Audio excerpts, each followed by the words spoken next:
Listo. Bueno, muchachos, entonces nuevamente buenos días a esta primera o segunda clase del curso, como lo quieran considerar.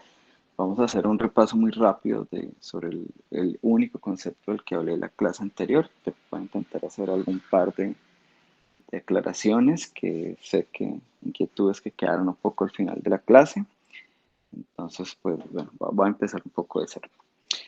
Bueno, entonces la idea es la siguiente. Estamos interesados en estudiar algunos conjuntos de los espacios euclidianos, piensas en ellos como R2, R3, R4, R5, para los cuales tenemos una idea intuitiva de lo que es una curva. Entonces, por ejemplo, si yo pienso en el plano y yo les hago este dibujito que está acá, bueno, este dibujo que está acá, ustedes pueden decir, bueno, si eso es una curva, repito, aquí curva lo tenemos en un concepto intuitivo, y entonces estos son el tipo de objetos que vamos a descubrir y sobre todo sobre los cuales queremos analizar su geometría. En particular, pues algunos atributos geométricos que le vamos a dar a ellos, como longitud, curvatura, bueno, y otras cosas.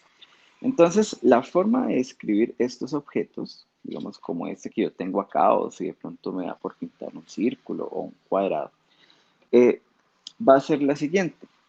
Vamos a intentar describir nuestro objeto a través de una función que va a tener dominio, un intervalo de números reales, y el codominio pues va a ser pues donde esté mi objeto que pienso que es una curva. Si el objeto que pienso está en R3, pues la función irá a R3, si está en R4, pues irá a R4, si está en R2, pues irá a R2.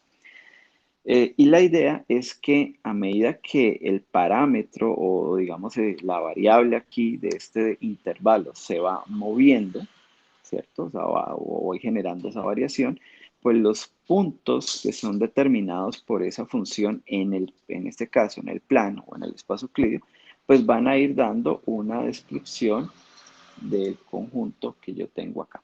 Entonces, a la función que yo tengo aquí se le llama curva parametrizada. Bueno, y suave porque vamos a trabajar con funciones de clases de infinito. Si la función no es de clases infinito, pues uno dice simplemente curva parametrizada.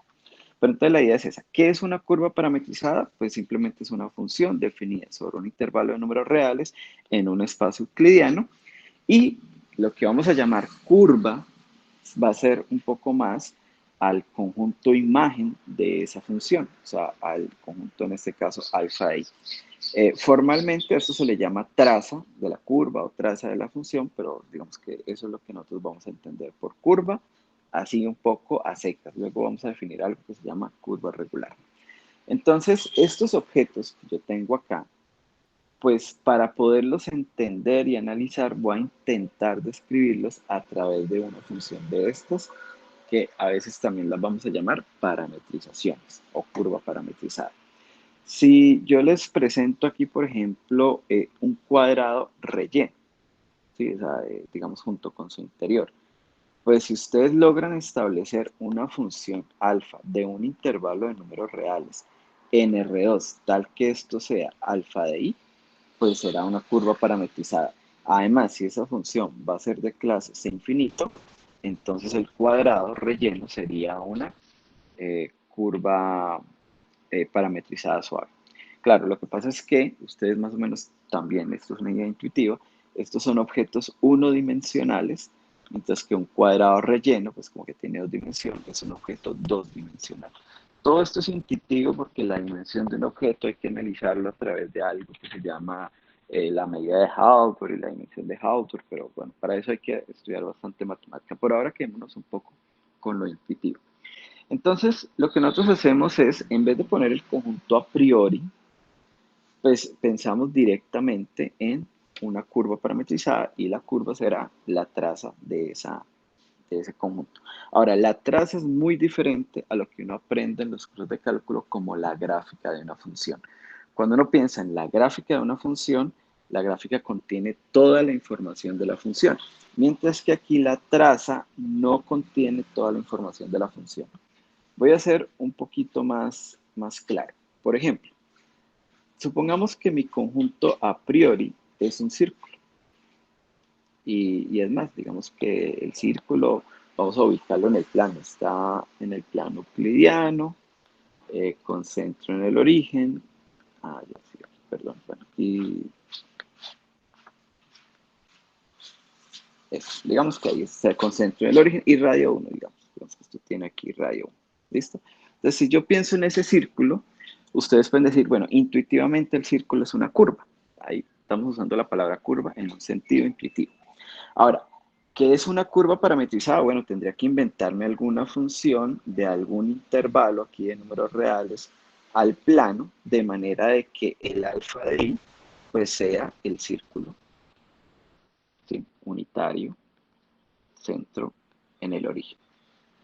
Ah, que sí, yo me puedo inventar una función de esas. Ah, pues sí, vea, por ejemplo, de 0 a 2pi, la función que a cada t le asigna coseno de t, seno de t. ¿Sí? Que es lo que a veces uno llama como coordenadas polares. Entonces, sí, si yo hago eso, entonces yo empiezo alfa de 0, entonces da coseno de 0, seno de 0, o sea, da 1,0. Estoy en este punto. Este sería el alfa de 0. Que ahora alfa de pi medios. Entonces, así alfa de pi medios da coseno de pi medios, queda 0, seno de pi medios queda 1. Perdón, yo aquí me equivoqué. Este de aquí es el alfa de 0. Sí, 1,0. Luego en pi medios da 0,1, entonces por aquí está alfa de pi medios. Que luego sigo recorriendo, digamos, los números entre 0 y 2pi. Entonces, por ejemplo, cuando voy en pi, daría coseno de pi, que da -1, seno de pi, que da 0. Entonces estoy por acá, entonces me queda alfa de pi, sería este punto que está aquí. Y bueno, así sucesivamente, esto sería alfa eh, de 2pi medios. Y si hago alfa de 2pi, vuelvo y caigo acá. O sea que, fíjense que este punto de aquí está, digamos, cubierto dos veces por la función. Y la cosa puede ser un poco más compleja, porque yo puedo decir, bueno, ¿y qué tal que si yo me invento beta de todos los reales en R2, tal que a cada t lo envío, por ejemplo, en coseno de t, seno de t? Bueno, pero ahí es lo único que estoy haciendo, es como parece que estoy usando la misma función, que solo estoy cambiando el dominio. Entonces vamos a hacerlo diferente. Vamos a darle el valor de coseno de e a la t, seno de e a la t. Bueno, resulta que esta función, que la he llamado beta, pues la traza, perdón, muchachos, tengo aquí un problema técnico, la traza, regálame un segundo.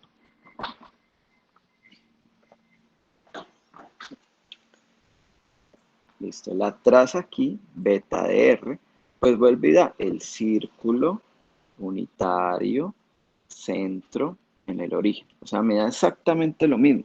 Claro, lo que pasa es que paso en otros instantes. Por ejemplo, beta de 0, entonces sería coseno de 1 radian, seno de 1 radian. No sé en qué parte estará ubicado, pero ahí aparece otra vez todo este círculo. Hay diferencias grandísimas. En la primera parametrización, yo arranco acá, voy haciendo el recorrido y llego al mismo punto, y el mismo punto lo repito, el punto por donde empecé. En la otra, doy infinitas vueltas, digamos, recorro infinitas veces esa traza. Entonces, fíjense que si yo pienso en la traza solamente como el círculo, entonces el círculo sí es una curva, en el sentido de que es la traza de una curva parametrizada, pero ese círculo por sí solo no me dice si en la parametrización lo recorrí muchas veces o solo una vez, si repetí puntos, si no repetí puntos, si voy en esta dirección o si voy en dirección contraria. Entonces, la traza no tiene toda la información de la función con la que yo estoy parametrizando.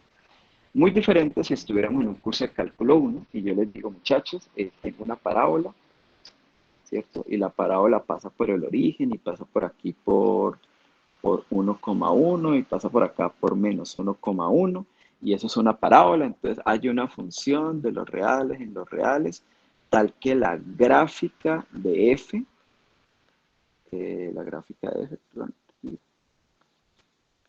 sea esa parábola, sea esa parábola. Entonces la respuesta es única, x en x cuadrado. ¿Hay más funciones? No, no hay más funciones, porque si esto es la gráfica de una función, aquí está toda la información de la función. Hay una única función cuya gráfica es una parábola y pasa por estos tres puntos. No hay más. F de x igual a x al cuadrado.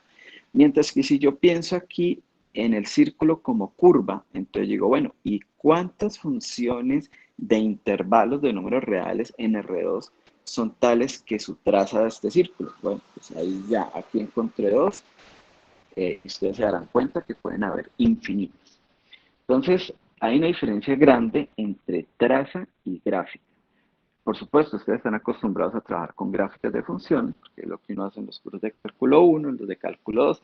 De hecho, por ejemplo, en cálculo avanzado, uno grafica campos escalares, por ejemplo, qué sé yo, f de x igual a x cuadrado más y cuadrado. Entonces, sí, eso da un paraboloide circular con su mínimo en el origen, bueno, qué sé yo. Entonces, uno está acostumbrado a graficar funciones. Aquí no estoy graficando las funciones, sino las imágenes de la función solamente. Entonces, en ese caso, por ejemplo, con este que está aquí, pues la traza es esto que está acá. Fíjense que si yo pensara en esta curvita y yo dijera, bueno, ¿será que esto es la gráfica de una función? Pues no, no es la gráfica de una función, porque si ustedes hacen ese test de la línea vertical, entonces aquí, por ejemplo, un punto tendría tres imágenes, y por aquí, digamos, un punto también tendría tres imágenes, y cosas así. Entonces, son cosas bien diferentes. Bueno, eso como para redondear un poco lo que habíamos mencionado la clase anterior. Nos estamos interesados en estudiar curvas, o sea, estamos interesados en estudiar estos objetos. Ahora, ¿cómo los estudiamos? Parametrizándolos, es decir, viendo ese conjunto como el conjunto de imágenes de una función de este tipo. Y vamos a pedir que esta función se pueda diferenciar infinitas veces, pues porque queremos evitar cosas, queremos evitar que hayan picos, queremos evitar, bueno, aunque esto, la infinita diferenciabilidad no evita los picos, ahora les doy un ejemplo. Vamos a poner un poco más de restricción luego. Pero si queremos, digamos que el movimiento, piensen en esto como si fuera un tiempo, y entonces la partícula se va moviendo con el tiempo y la trayectoria de la partícula es justamente esa línea naranja que tienen ahí. Entonces, queremos que ese movimiento sí sea suave, o sea, que la partícula moviéndose a lo largo de esa trayectoria, que lo haga de una manera suave. Eso no quiere decir que, pues, que estemos evitando no sé, curvas así, por ejemplo, como con unos picos acá. Ahora vamos a ver, digamos, cuándo es que pueden suceder ese tipo de cosas. Bueno, aquí tenemos un ejemplo de una función R3, ¿cierto? Que tenía esta trayectoria. Aquí no puse ni cuál era el intervalo, ni puse cuáles eran las funciones. Ahí ustedes la tarea era como que experimentaron un poco. Pero, perdón, muchachos.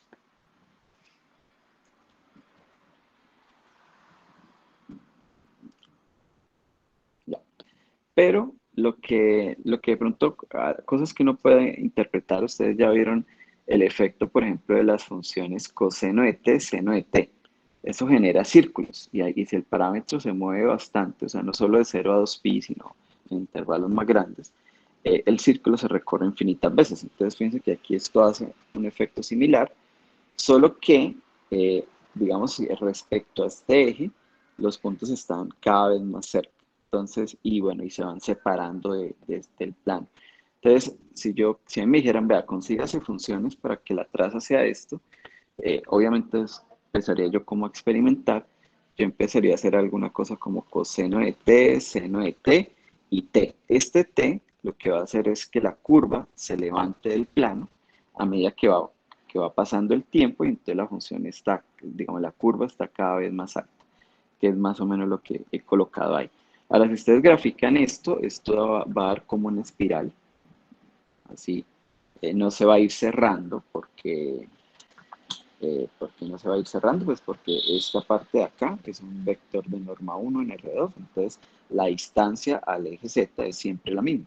El efecto de este T es cambiar la altura del punto, entonces sí va a ser el efecto, digamos, como de que la curva vaya creciendo de forma vertical.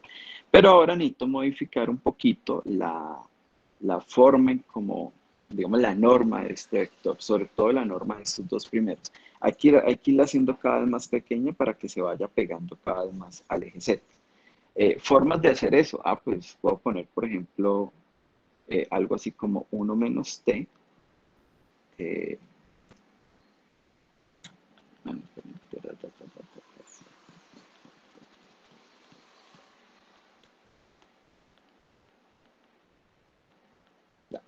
entonces simplemente voy a multiplicar aquí por 1 menos t y la otra segunda función también la voy a multiplicar por 1 menos t.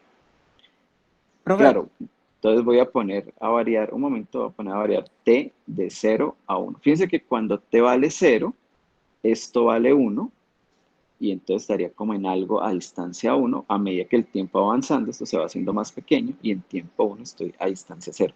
Pero eh, este de acá, digamos, eso todavía no va a dar este efecto, pero digo, esto es un poco más de ensayo y error, pero es como para que entiendan cómo el comportamiento de estas funciones va a ir, digamos, va a ir determinando la forma o lo que esté haciendo la curva acá. Repito, esto es más como ensayo y error, es como para que vayan pensando, pero sí tiene mucho sentido el usar funciones tipo seno y coseno para generar esta forma de espiral. Pero luego estas funciones aquí hay que modularlas un poquito mejor. Recuerden que yo les había dicho que en particular, aunque no se ve muy bien, esta hace parte, esa curva está sobre una esfera. Ahora creo que tengo todavía el archivo abierto aquí en el iPad, puedo mostrarle exactamente cuáles fueron las funciones que usé. Adelante, José, ¿qué comentario querías hacer? no, solo iba a decir que había que modularlas porque, bueno, para que cuadraran las cuentas nada más. Sí, sí, sí, claro, por lo digo, al principio, muchachos, les recomiendo, inténtenlo ustedes, hagan ensayo y error. Ustedes pueden, claro, en el plano es un poco más fácil, pero ustedes pueden dibujar algún tipo de curva, ¿sí? Entonces, a ver, a ponerle aquí como una especie de tareas. Cuando digo tarea, yo lo llamo como tarea ética, o sea, no es para entregar ni nada, si quieren. Por ejemplo, imagínense una curva que, voy a hacerla aquí con otro color, arranca en el origen, empieza a hacer como una especie de espiral, y de pronto cuando aquí ya hay una vuelta, perdón, que tengo activada ok.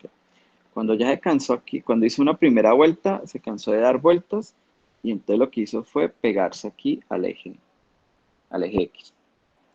Claro, por supuesto, si intentan buscar dos funciones que hagan este tipo de movimientos, va a ser muy difícil. A lo mejor toca hacer una función como a trozos, por ejemplo, una función que haga esta primera espiral, otra que haga por acá otro pedazo, otra que haga otro pedazo, y luego ustedes tendrán que ver cómo en los pegues de las curvas tienen que hacer que las funciones peguen de manera continua y diferenciable. Es muy fácil hacerlo que digamos que las funciones sean de clase C1, por ejemplo.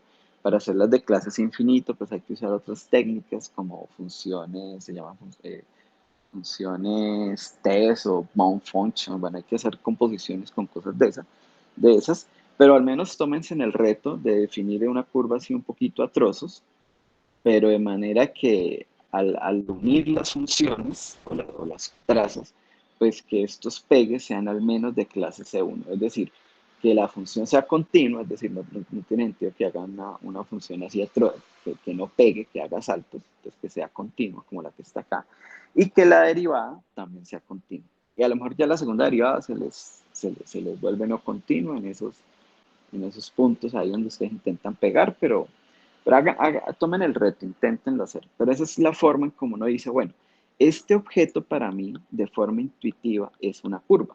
¿Cómo garantizo que sea una curva? Bueno, debo poderla parametrizar, ¿cierto? Con una función. Y digamos que la regularidad de la función, eso depende de cada teoría, de lo que uno quiera hacer. Aquí, por comodidad, vamos a usar funciones de clases infinito, pero ustedes pueden simplemente exigir que sean de clase C1 o algo de ese estilo. Bueno, no sé, antes de continuar, si alguien tiene alguna pregunta. Eh, no, muchachos, creo que la gráfica la gráfica, la gráfica creo que se me borró, la hice y no la guardé, no guardé la función, entonces les dejo de tarea encontrar las funciones de esto. Pero bueno, les puedo dar una sugerencia. Piensen en coordenadas esféricas, ¿sí? Cuando uno está haciendo estos integrales múltiples, uno ve esos sistemas de coordenadas polares, cilíndricas, esféricas, porque las coordenadas esféricas, digamos, determinan de una manera bastante simple las esferas, y pues como esta está sobre una esfera, ahí más o menos pueden ir pensando en cómo recuperar o mostrar que este dibujo o esta curva o este conjunto efectivo es una curva, se puede obtener como la traza de una curva parametrizada.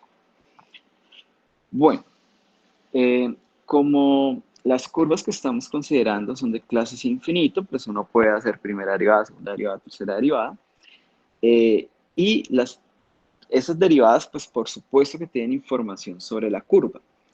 Nosotros vamos a trabajar mucho con las primeras dos derivadas. La primera derivada la vamos a llamar velocidad, la segunda derivada la vamos a llamar aceleración. Y estas, al ser derivadas de funciones vectoriales, pues son vectores, ¿sí? De hecho, los vamos a llamar campos vectoriales. Ahora les muestro algunos otros dibujos que tengo preparados ahí en el computador.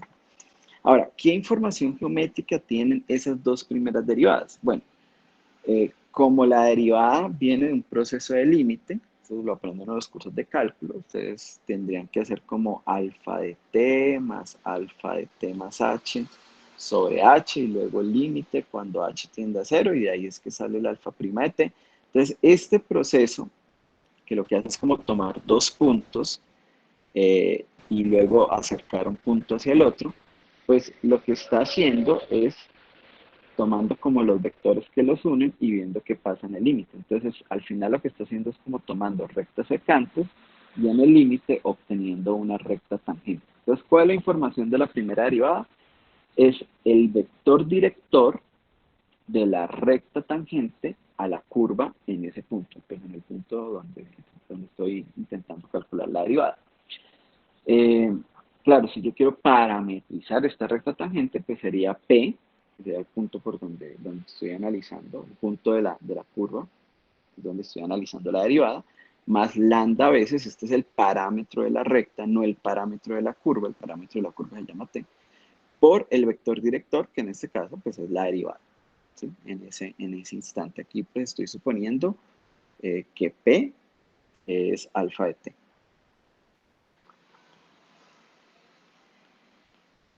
¿Sí? O sea, en el instante t, yo estoy en el punto P, y entonces ahí calculo la derivada, y entonces me da este vector, y la recta que me genera ese vector, pasando por el punto, lo que uno llama recta tangente. Entonces, esa es una primera información. Por supuesto, ¿qué pasa si la derivada es cero? O sea, ¿qué pasa si en ese punto, casualmente, la velocidad se anuló? O sea, me da el vector 0,0, o si estoy en R3, 0,0,0. Pues ahí, pues simplemente no tenemos recta tangente, porque pues, si no hay vector director, pues no hay recta tangente. Eso no quiere decir, aquí hay que tener algo de cuidado, eso no quiere decir que la curva o la traza no tenga recta tangente. Lo que está diciendo es que esa parametrización no permite calcular recta tangente allí. Veamos un ejemplo particular. Voy a hacerlo por aquí. Supongamos que yo voy a tomar la parábola de la que hablé ahorita, pero como curva, yo lo que haría es alfa de t igual a t, t cuadrado. Eso me da esta parábola. O sea, la parábola es la traza, ¿no? O sea, alfa de r es esa parábola que ustedes tienen ahí. Claro, bueno, entonces si quieren ser más específicos, pues tengo que decir que alfa va de r en R2. ¿Listo? Si yo pienso en el origen, digamos, en el punto de coordenadas 0,0, a ese punto le corresponde el instante t igual a 0. O sea, cuando t es 0, yo reemplazo aquí y me da 0,0 al cuadrado, o sea, 0,0. Entonces, si yo quisiera saber cuál es la velocidad de la curva en ese instante, pues yo simplemente derivo. Entonces, alfa prima de t es igual a 1, 2t, y luego evalúo la derivada en el instante cero. ¿Por qué en el instante cero? Porque ese es el instante que le corresponde a ese punto.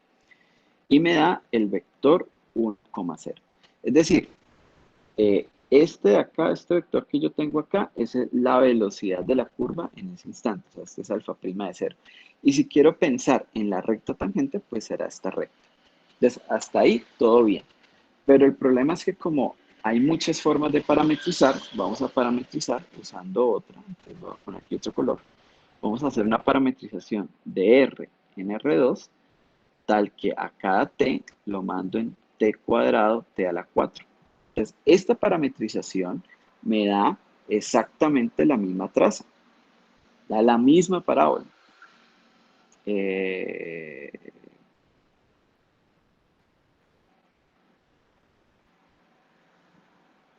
Mentiras, porque t cuadrado siempre es positivo.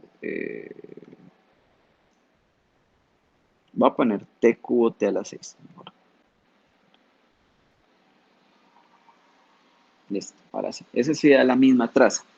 Y al punto 0,0, ahora le corresponde t igual a 0. Pero ¿qué pasa si yo hago beta prima de t? Beta prima de t me da 3t cuadrado, 6t a la 5. Y si yo hago beta prima en 0, me da 0,0. Y con el vector nulo, yo no puedo generar una recta. Ahora, eso no quiere decir que la curva, pero les digo, lo importante es la curva, la parábola. La parábola sí tiene una recta tangente y la tiene aquí, aquí la calculamos con la primera parametrización. Pero con la segunda parametrización es imposible que podamos encontrar esa recta tangente. ¿Listo? Entonces, digamos que aquí va a entrar un nuevo concepto y es el de regularidad. Vamos a decir que una curva, bueno, pues parametrizada, que de pronto me faltó la palabra parametrizada.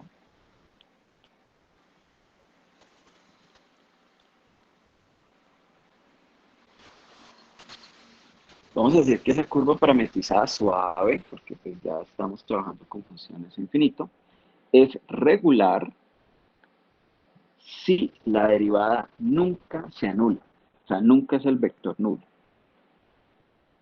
Eso pues nos garantiza que en todos los puntos efectivamente yo puedo encontrar la recta tangente. Ahora, esa condición también me evita situaciones un poco más incómodas. Por ejemplo, pensemos en esta curva, alfa de t igual a t cuadrado, t cuadrado. Alfa de R en R2. Si yo pienso en la traza de esa curva parametrizada, es esta media semirrecta. Y ustedes pueden decir, ¿cómo así? Un pedacito de recta no es una curva regular. Pues en este caso no, porque depende de cómo lo esté analizando. Resulta que a medida que el tiempo va pasando, lo que va pasando es que mi partícula, cuando vengo por los negativos, se va acercando al origen. Cada vez ese vector de velocidad se va haciendo cada vez más chiquito, hasta que llego acá y me anulo. Y cuando paso a los t positivos, t es nuestro parámetro, entonces ahora empieza la velocidad a crecer nuevamente, pero en dirección opuesta. Entonces, básicamente es como que si esto fuera una partícula, la partícula viene moviéndose cada vez más lento, más lento, más lento, más lento, hasta que llega al origen y luego se devuelve. Pero tiene que parar. O sea, cuando llega al origen, tiene que parar, o sea, tiene que llegar a velocidad cero. ¿Por qué? Porque ella viene en esta dirección y luego invierte la dirección y para hacer eso de manera continua tiene que parar. O sea, imagínense ustedes que vienen acá en una bicicleta y les dice, vea, venga hasta acá y devuélvase. Si usted llega acá y no frena, pues se sigue derecho, ¿cierto? Y es más, le toca frenarse, parar completamente, voltear la bicicleta y luego sí iniciar el recorrido en la dirección opuesta. Entonces, esto acá, en el origen, es lo que uno llama como un pico. Este sí es realmente un pico. Aquí no hay forma de parametrizar este segmento haciendo el recorrido de ir y volver sin que en el origen haya una anulación de la velocidad. O sea que esta curva, digamos acá por este punto, no es regular. Y no va a ser regular porque pues, no voy a poder encontrar la parametrización de tal forma de que yo venga y luego me devuelva y que aquí la velocidad no se anule. Eso es imposible. Y piénsenlo físicamente, pues porque les digo, ustedes vienen haciendo este recorrido y como les toca invertir digamos, el vector velocidad, o sea, aquí viene en esta dirección porque estoy moviéndome acá y luego tengo que devolverme, pues ese cambio de dirección tan abrupto en la velocidad, aquí no lo puedo hacer de forma continua a menos que se anule la velocidad. Entonces, esta es un ejemplo de curva no regular y que no por solucionarle la regularidad. Acá, si yo pienso, esta no es una curva regular, pero la traza sí que sí se puede ver como una curva regular, pero con otra parametrización, no con esta. Esta no me sirve. Esta es la que me sirve. Bueno, entonces, repito, la palabra regular quiere decir que siempre, siempre voy a tener un vector velocidad. Y como siempre voy a tener un vector velocidad, entonces siempre voy a tener una recta tangente. Ahora, es muy interesante cuando pasan cosas como esto. Es decir, la curva se autointerseca. En este punto, yo tengo una cuando vengo en esta dirección y pues aquí me va a aparecer un vector velocidad y ahí hay una recta tangente. Eso no pasa nada, pues ahí hay una recta tangente. Y otra es cuando voy y hago el recorrido y vuelvo a pasar por ese punto, pero cuando vuelvo a pasar por el punto, voy en otra dirección y entonces tengo otro vector tangente y por tanto otra recta tangente. Entonces fíjense que el hecho de entender este conjunto un poco desde la parametrización, como que logra desenredar un poquito lo que está pasando acá. Si yo pienso esto desde el punto de vista de cálculo uno, pues yo digo, vea, pues ahí eso, ahí hay un pico, ahí no se puede hacer nada, hay un pico, hay dos rectas tangentes, malo, fuera acá. Pero no, aquí no, digamos, la parametrización me ayuda a desenredar este punto porque simplemente en uno de los trayectos yo paso ahí, digamos, en el instante 5 segundos y el mismo punto, pues vuelvo a pasar por ahí, pero en otro instante, digamos en el instante 10 segundos. Entonces, en cada instante yo puedo calcular las velocidades de forma independiente y no pasa nada.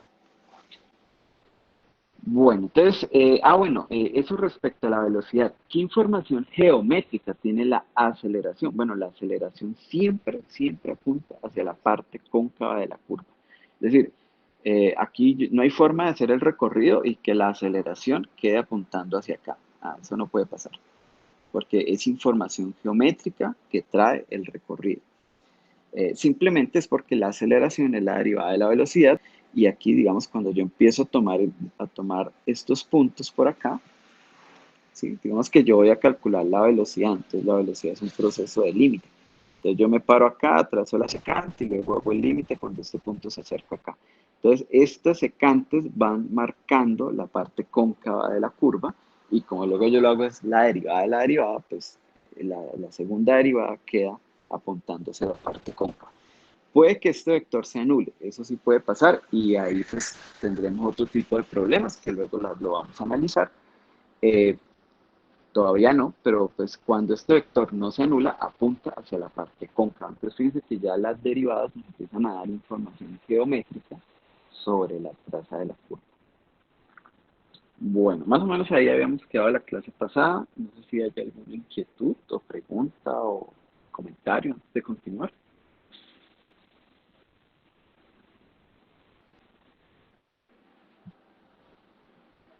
Bueno, parece que no. Bueno, vamos a hablar sobre lo que se define como campo vectorial a lo largo de la curva. Entonces, un campo vectorial a lo largo de una curva es una asignación de vectores, que aquí las he llamado W, tal Profe, que, disculpe, profe, ¿me sí, escucha? Franklin, sí, claro que sí. No, es que no se puede ampliar un poquito ¿no? Veo la letra pequeña, no se puede, profe, ¿no? Sí, lo que pasa es que pues yo amplío y eso lo ves por pedazos. No te preocupes que Ah, bueno, ya hoy al finalizar la clase subo este PDF al campo y ustedes lo pueden ver con mucho detalle. Eh, bueno, Igual no profe, voy a decir, gracias. no voy a decir nada del otro mundo, no te preocupes. Igual ahora ya en cositas más concretas sí voy a hacer zoom a las letras, no te preocupes. Entonces, cuando yo tengo una curva,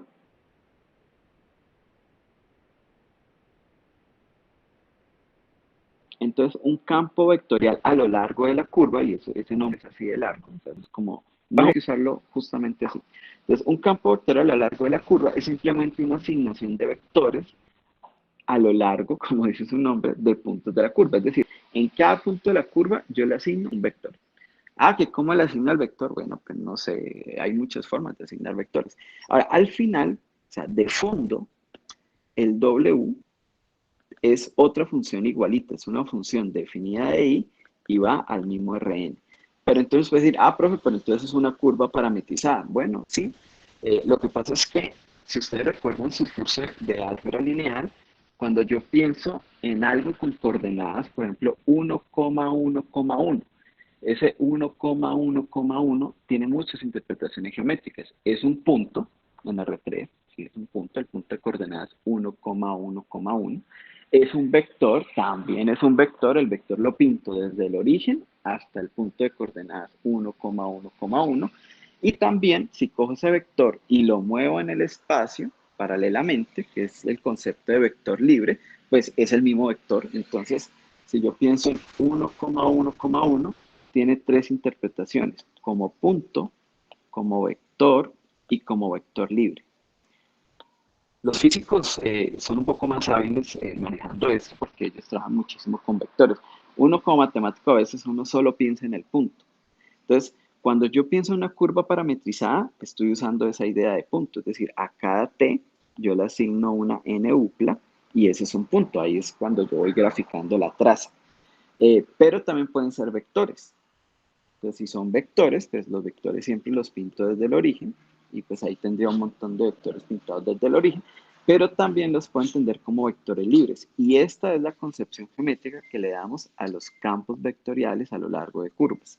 Entonces, ese W analíticamente se parece o es como una curva parametrizada, pero a esa función no le vamos a analizar la traza, sino que vamos a entender esa asignación como una asignación de vectores libres.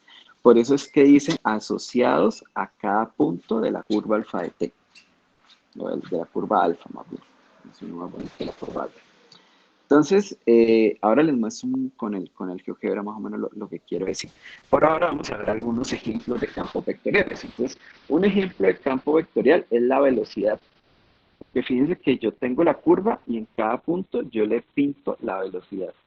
Entonces, la velocidad como tal, usted la puede pensar como si fuera una curva parametrizada, pero no es el sentido que estoy intentando hacer. Es el sentido de campo vectorial a lo largo de una curva. Pasa exactamente lo mismo con la aceleración. Puedo modular campos vectoriales. Entonces, por ejemplo, la velocidad es un campo vectorial a lo largo de la curva. Si yo multiplico por una función escalar, por ejemplo, e a la t, pues me da otro campo vectorial a lo largo de la curva. Puedo hacer construcciones geométricas. Entonces, por ejemplo, esto es para un campo, para curvas planas. Vamos a construir este campo vectorial. En cada punto, coja la velocidad. Multiplícala por un medio, o sea, tome su módulo y colóquelo a la mitad. Y ahora rótelo 45 grados en sentido positivo. Entonces, en cada punto de la curva, pues yo estoy en un punto, miro la velocidad, luego la reduzco a la mitad y luego lo giro 45 grados. Entonces, ahí tengo un campo vectorial a lo largo de la curva. Y incluso puedo tener campos constantes. O sea, en cada punto de la curva grafique el vector E1. El vector E1 es el vector 1, 0. Entonces, esos son ejemplos de campos vectoriales y, importantísimo, ellos se ven igualitos a una curva, pero no, o sea, sepan cuándo algo lo estamos pensando como curva y cuándo lo estamos pensando como vector o campo vectorial. Bueno, y hay dos campos vectoriales que van a ser muy importantes. Uno es la velocidad sobre su norma, y aquí pues obviamente será importante que la norma nunca se anule porque si no estaría dividiendo por cero. Entonces aquí estoy pensando en curvas regulares. Eh, y ese campo se llama el campo tangente unitario. ¿Por qué se llama campo tangente? Pues porque al final este vector está en la recta tangente, pues porque al final es la velocidad pues normalizada. O sea, este vector acá siempre mide 1, tiene norma 1. Y pues por eso se llama campo tangente, pues porque es tangente, y unitario, pues porque siempre mide 1. Y hay otro todo esto es para curvas planas. Bueno, este general, esto vale para cualquier curva, pero este es para curvas planas, que es la rotación de 90 grados en sentido positivo de ese vector tangente unitario. Y este campo N se llama campo vectorial normal unitario. Ahora, ¿por qué unitario? Bueno, porque si este vector mide 1 y yo lo roto, hago una rotación, pues no le estoy cambiando la norma, así que este de acá sigue midiendo 1. Y es normal, pues porque es perpendicular a la tangente. ¿Y por qué es perpendicular a la tangente? Pues porque justamente lo estoy rotando 90 grados. Sí, pues, trivialmente, ¿no? Aquí podemos determinar de manera analítica esos campos. Entonces, por ejemplo, si la curva que yo estoy usando es plana, entonces tiene dos coordenadas. La primera coordenada la llamo x de t, la segunda la llamo y de t. Entonces, la velocidad, pues es simplemente derive la primera, derive la segunda, o sea, x', y', entonces ahí está la velocidad. La norma de la velocidad, entonces en álgebra lineal a uno le enseña que la norma es la raíz cuadrada de la suma de los cuadrados de las componentes, entonces las componentes de este son x' y y', entonces simplemente al cuadrado de x', al cuadrado de y', suma raíz cuadrada, y ahí me da la norma del vector, y entonces el tangente unitario, pues es tomar la velocidad y dividir por la norma. Entonces simplemente al dividir por la norma, pues divido en cada coordenada. Esta norma es esta raíz cuadrada que yo tengo acá. Entonces, pues obviamente queda escrita un poquito más larga. Aquí tendría que poner x' al cuadrado de t, bla, bla, bla. Simplemente coloco la norma ahí de alfa prima. Entonces, este es el tangente unitario. Fíjense que se calcula analíticamente así, facilito. Pues por supuesto que dependiendo de las funciones x y y, pues habrá que hacer muchas cuentas o no, pues igual hay que derivar y eso, pero pues simplemente se puede calcular. Y el campo normal unitario, que es simplemente la rotación de pi medios en sentido positivo, pues también la puedo calcular muy fácil porque lo que vamos a hacer es lo siguiente. Vamos a coger el tangente unitario, que ya lo pudimos calcular, y lo vamos a rotar pi medios. ¿Cómo rota uno en el plano? Pues usando una matriz de rotación. Pues la matriz de rotación es coseno menos seno, seno y coseno. Y aquí yo le pongo el ángulo que yo quiero rotar. Entonces, aquí quiero rotar pi medios, pongo pi medios. Que quiero rotar 45 grados, entonces pongo pi cuartos acá. Que quiero rotar en sentido negativo, o sea, en sentido horario. Entonces, pues simplemente ponen el ángulo negativo. Entonces, por ejemplo, menos pi cuartos, menos pi cuartos, menos pi cuartos. ¿Sí? O sea, el signo que le pongan aquí al ángulo va a decir si la rotación es en sentido positivo o si la rotación es en sentido negativo. Entonces, bueno, esta matriz es muy sencilla porque coseno de pi medios es 0, seno de pi medios es 1, pero como acá tiene un menos, aquí queda un menos. Seno de pi medios es 1 y coseno de pi medios es 0. O sea que básicamente es, toma la matriz 0 menos 1, 1, 0 y multiplíquela por el vector tangente unitario. Y cuando yo hago esa multiplicación, pasa algo muy interesante. Este que está aquí pasa de primero con un menos. Y este que está aquí pasa de segundo, pero con un más. Así de simple. Esto es porque estamos en R2, ¿no? Estamos en R2, entonces es fácil hacer rotaciones. Claro, si ustedes hacen el producto interno de este vector con este, o sea, el producto escalar o producto interno, pues da 0. O sea, si yo hago t producto con n da 0 o t.n, no sé cómo haya, qué notación hayan usado en el curso de álgebra lineal, pero eso da 0. Y 0 quiere decir que son ortogonales. Y pues claro que son ortogonales porque estábamos rotando justamente 90 grados. Bueno, preguntas, inquietudes, muchachos.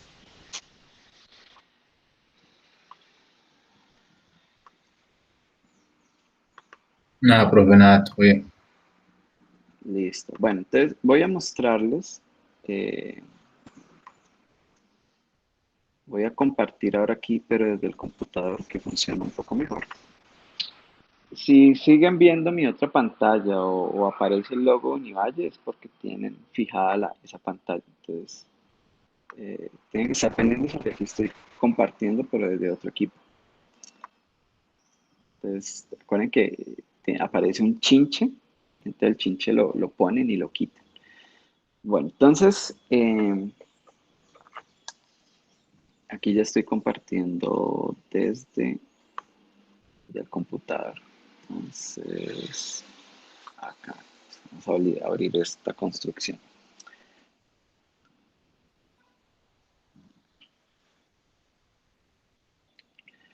Bueno, ¿todos ya ven mi pantalla de GeoGebra? Sí, profe.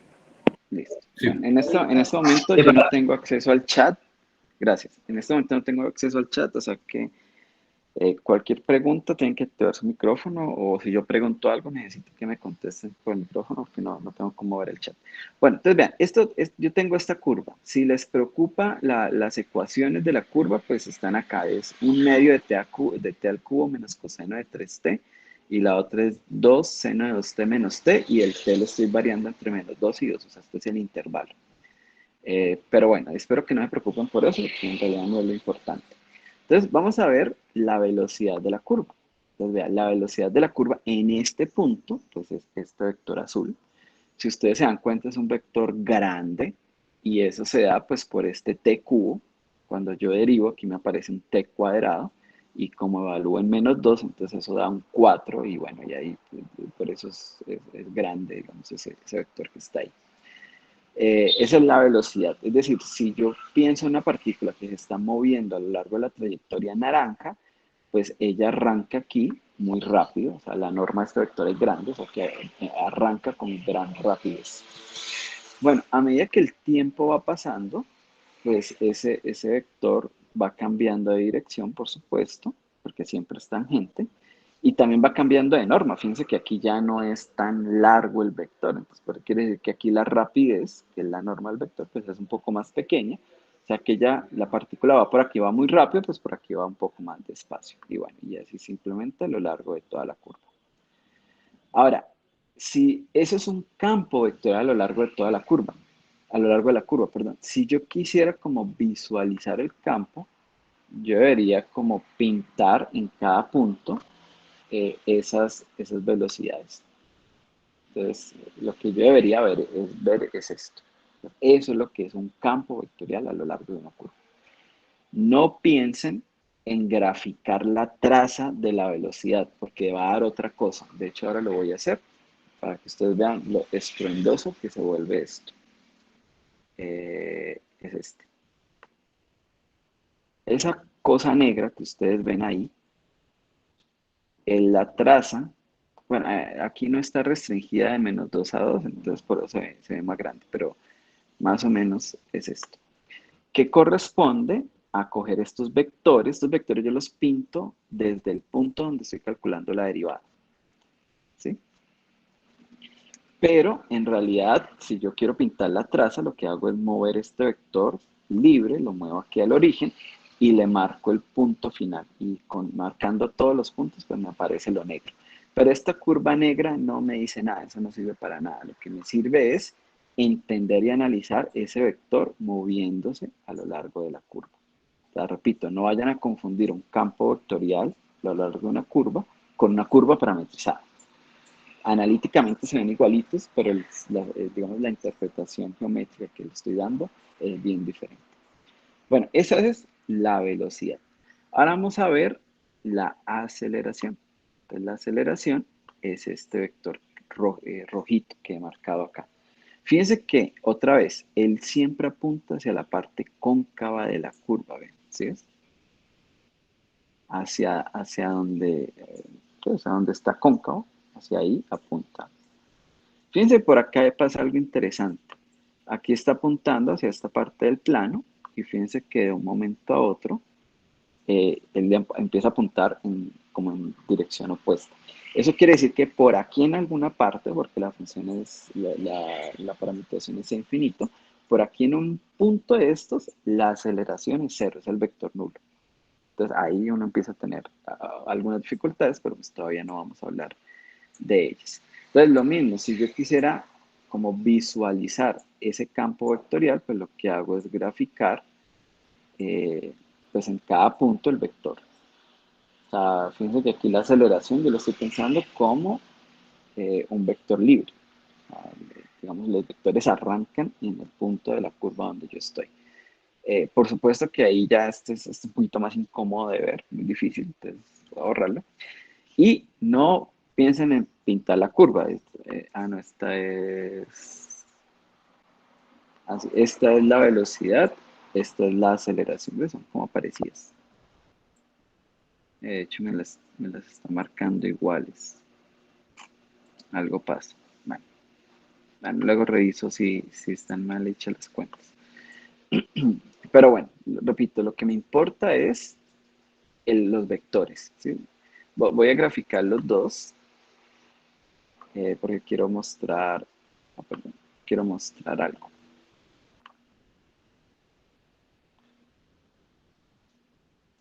Fíjense que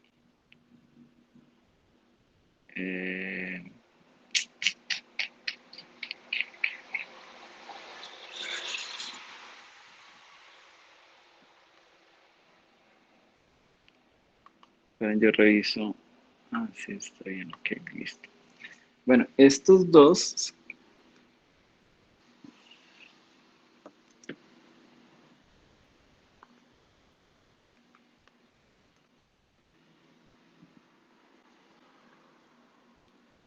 perdón, necesitaba hacer un cambio que se estaban pintando, no me deja ver, no me deja ver nada. Bueno, estos dos vectores no necesariamente son ortogonales. En esta curva desafortunadamente no se ve muy bien, pero este ángulo que está aquí más o menos se ve que no es de 90 grados, es como un poquito más chiquito. Acá, por acá se ve súper bien. La velocidad y la aceleración tienen un ángulo que va cambiando. A veces es 90 grados, puede ser más, puede ser menos. Entonces, para que tengan cuidado, a veces uno piensa que es que ellos dos son perpendiculares, pero vea, por ejemplo, aquí se ve súper bien. Acá forma un ángulo mayor de 90 grados. Por aquí pareciera que sí son ortogonales, como por acá, pero bueno, ellos no mantienen su ángulo a medida que vamos haciendo el recorrido. Entonces, recuerden que el azul es la velocidad y el rojo es la aceleración. Bueno, entonces ahí tenemos esos dos campos vectoriales. Aquí, este campo vectorial U. Sí, recuerden que yo en las diapositivas tenía uno que era E a la T por la velocidad. Entonces, ese es este campo verde. Y fíjense que voy a pintar la velocidad otra vez.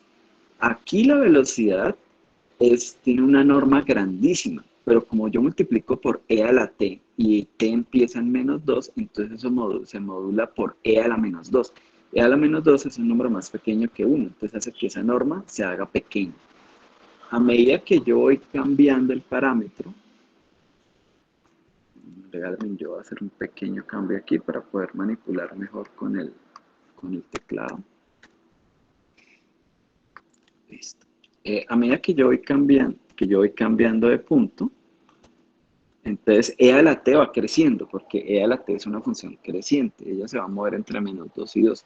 Entonces cada vez, digamos, la proporción que se disminuye el vector azul es cada vez menos. De hecho, en t igual a 0, pues van a coincidir porque e a la 0 es 1, que es acá. ¿Sí? Cuando el parámetro vale 0. Entonces, e a la 0 da 1, entonces estoy multiplicando por 1 el vector velocidad, no le estoy haciendo nada.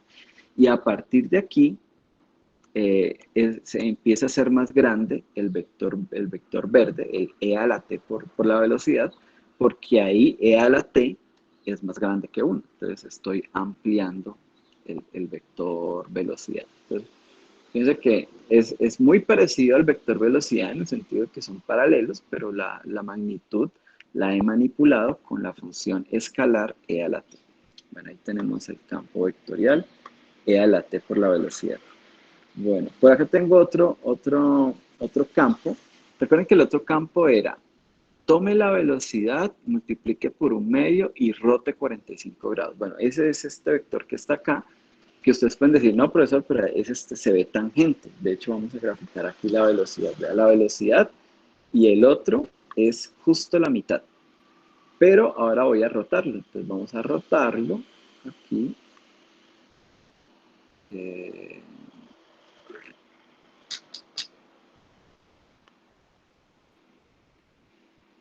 está rotando. Ah, ya, es que no es este. Es este, perdón. Ya. Este vector, ahora sí lo vamos a empezar a rotar 45 grados. Entonces lo rotamos hasta que lleguemos a un ángulo de 45 grados. Ahí está. Entonces, este es el otro vector que dijimos, la rotación 45 grados en sentido positivo de un medio de la velocidad. Entonces, tomo la velocidad, reduzco a la mitad su tamaño y luego giro 45 grados en sentido positivo. Entonces ahí tengo un campo vectorial a lo largo de la curva. Listo. Voy a dejar de ver este. Voy a darle trazo a este. Listo. Entonces, si yo lo quiero pintar, él se ve así. Entonces, los campos vectoriales a lo largo de la curva no tienen por qué ni ser tangentes, ni perpendiculares, ni normales, nada. Simplemente es, en cada punto usted asume un vector. Bajo algunas características, derivando, rotando, cosas. Ahí usted hace lo que usted quiera. Bueno, vamos a ver el otro. Bueno, yo había puesto el campo vectorial constante, el campo vectorial E1, que era 1,0. Entonces simplemente es en cada punto pongo el vector E1. O sea, ahí no hay ciencia. Entonces, en cada punto yo pongo el mismo vector. Claro, este sería un campo vectorial constante, pero digamos que visualmente no es tan constante, porque yo manejo el vector como vector libre. Entonces, en cada punto estoy dibujando un vector libre diferente. Lo que pasa es que todos los vectores son en esencia el vector 1,0, que son el mismo. Ahí tenemos un campo vectorial constante. Bueno, y los que nos interesan muchísimo, el tangente unitario, que es simplemente el vector tangente normalizado, que es este que está acá, y la rotación 90 grados en sentido positivo de él. Eso de la rotación es cuando estemos en R2. Cuando no estamos en R2 tenemos que definir la normalidad de una forma diferente. Entonces, ¿qué vamos a hacer? Pues vamos a rotar 90 grados. Aquí he rotado 45, vamos a rotar más. Ahí roté 90 grados. Y ahora sí, si yo me muevo en el parámetro, tengo una dirección tangente y una dirección que siempre es perpendicular a la tangente. Entonces, esos dos campos, que se llaman el campo normal y el campo tangente, unitarios, pues tienen mucha importancia y relevancia en el análisis, en el estudio de las curvas.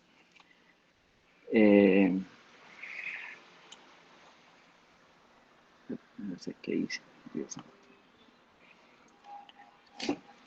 Bueno, ¿alguna pregunta o inquietud, muchachos?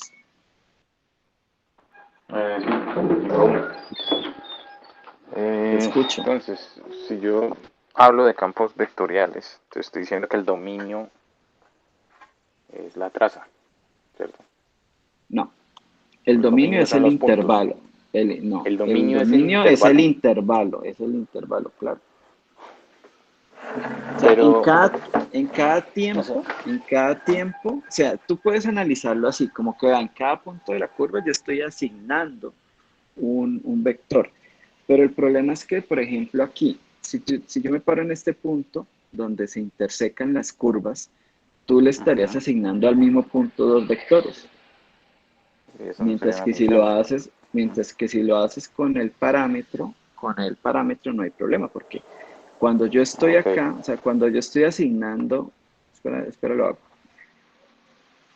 No sé qué estoy dibujando la aceleración. Pensemos en el normal. Cuando yo estoy asignando, no, la verdad es que estoy haciendo control F. Estoy haciendo un salto aquí. A ver.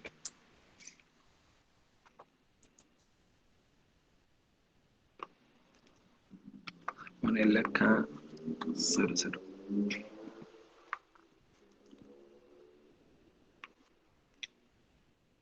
Listo, ahí estarán. Bueno. Listo. Cuando yo digo que en este punto estoy poniendo este normal, lo estoy haciendo en el instante en el que estoy pasando por segunda vez por este punto. ¿Sí? O sea, la curva viene, pum, y ahí puse ese normal. Pero en el mismo punto ya había puesto otro normal, que fue antes. cuando pasé por primera vez, que es este que está acá. Entonces, si tú le pones por dominio los puntos de la curva, te queda una función mal definida porque no tienes unicidad en las imágenes. Pero si yo los defino a través del parámetro, ya no tengo ese problema. Que Camilo, creo que era el que estaba hablando. Sí, era yo, sino que lo que pasa es que, o sea, yo entendía por campo vectorial una función de Rn en Rm y entonces a cada punto de Rn le asignaba un vector de Rm. Sí, eso que tú dices es Y cierto, pero entonces, pues por eso, o sea, ¿cómo como se llaman pensar estos que campos? eh, función Campo vectorial. vectorial a lo largo de la curva alfa. Ok, Ese a lo largo lo que estoy diciendo es, vean, párese sobre, sobre el dominio de la curva, de la parametrización, pues. Sí, cuando uno piensa en campo vectorial, un campo vectorial es una función que en cada punto de Rn le asigna un vector de Rm.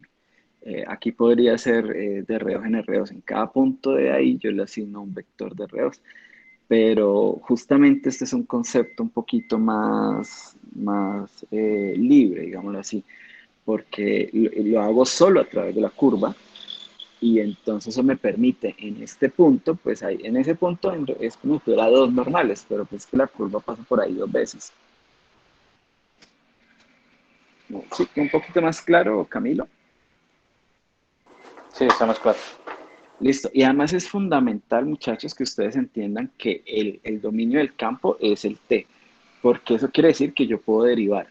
O sea, si ustedes miran, por ejemplo, acá, no sé, la derivada, que es la velocidad. ¿Dónde está? Aquí está en alguna parte. No sé.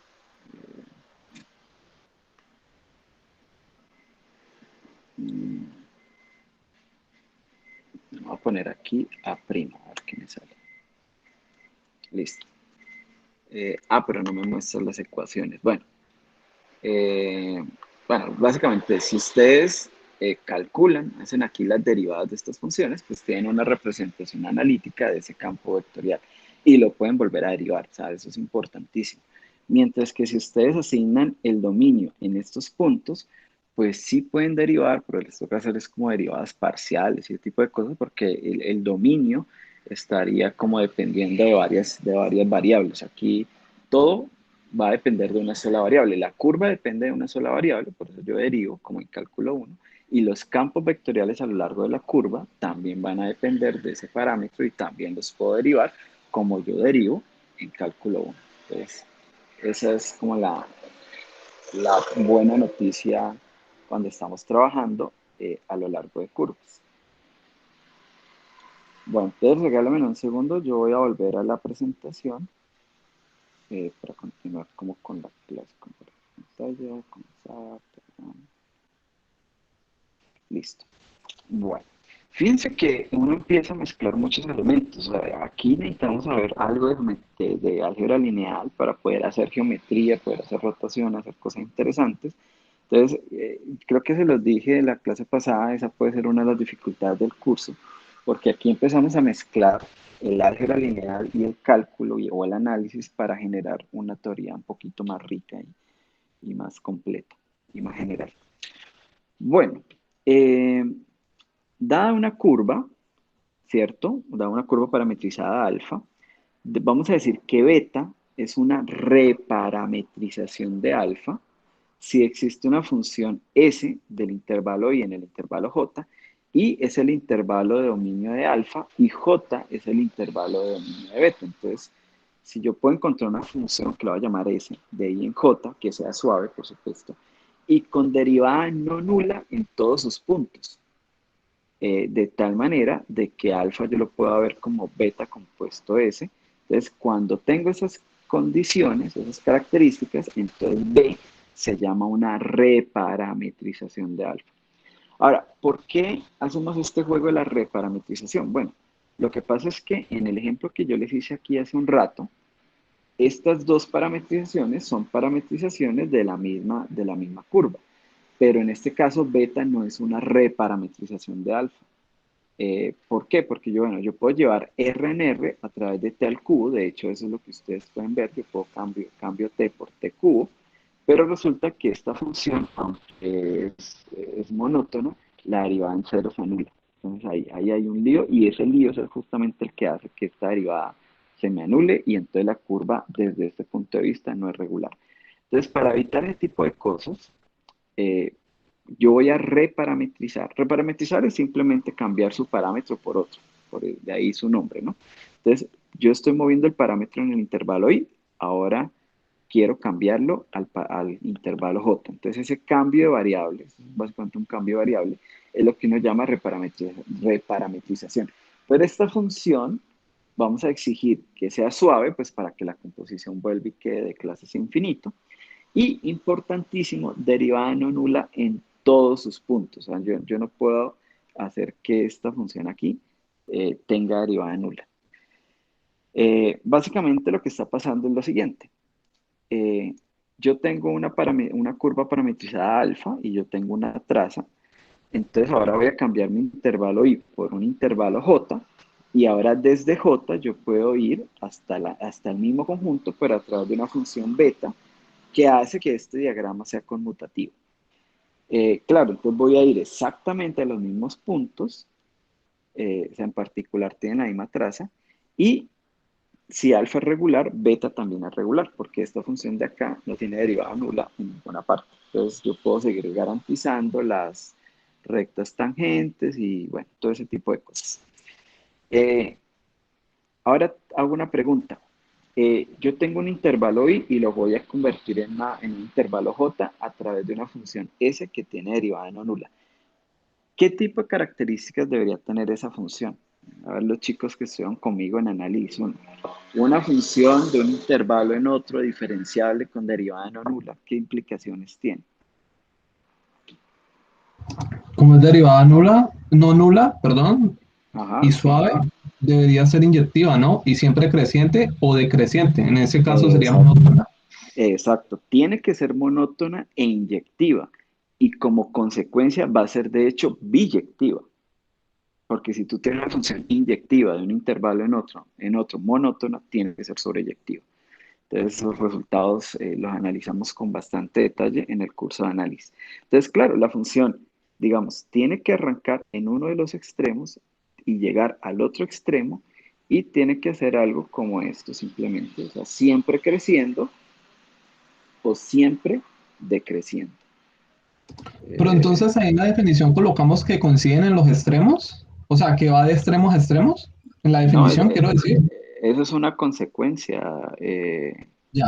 José, porque supón que ella va a ir acá y siempre crece, entonces no es sobreyectivo.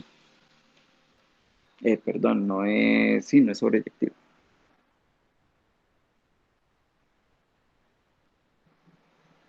Es que no me parece que eso esté implícito en la definición, que sea sobreyectiva. Mm, bueno, mentira, buen punto, tiene razón. A ver, eh, la función es monótona con derivada no nula, inyectiva. Sí, tiene razón, tiene razón. Voy a revisar ahorita en las notas en el texto, porque de hecho creo que yo coloqué la definición un poquito diferente. Voy a poner aquí sobre, por ahora, y si algo lo discutimos la próxima clase, no hay problema. Pero sí, la idea es que tú quieres transformar de manera biyectiva. Ahora van a ver por qué la biyectividad es importante.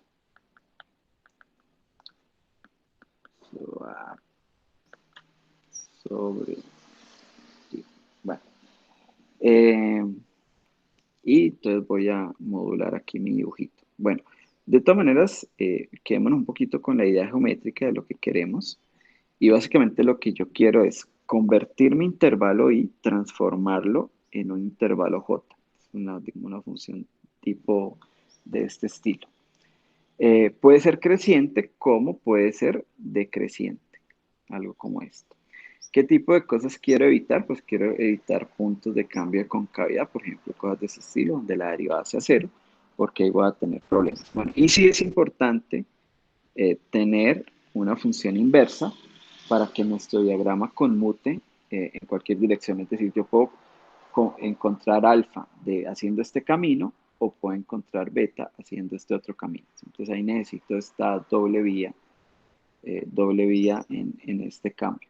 Pero básicamente es cambiar un intervalo por otro y haciéndolo de forma monótona. Bueno, ahora, aquí hay algo bien interesante y es, bueno, ustedes vieron ahora en el ejemplo de GeoGebra que cuando yo iba, digamos, observando la velocidad de la curva, el vector siempre era tangente y bueno, garantizando que la derivada nunca se anule, pues siempre va a tener esa dirección tangente. Pero la norma de ese vector, o lo que llamamos la rapidez, cambiaba mucho y cambiaba abruptamente. De hecho, si yo cambio mucho la velocidad, pues eso también influye en la forma de recorrido de la curva.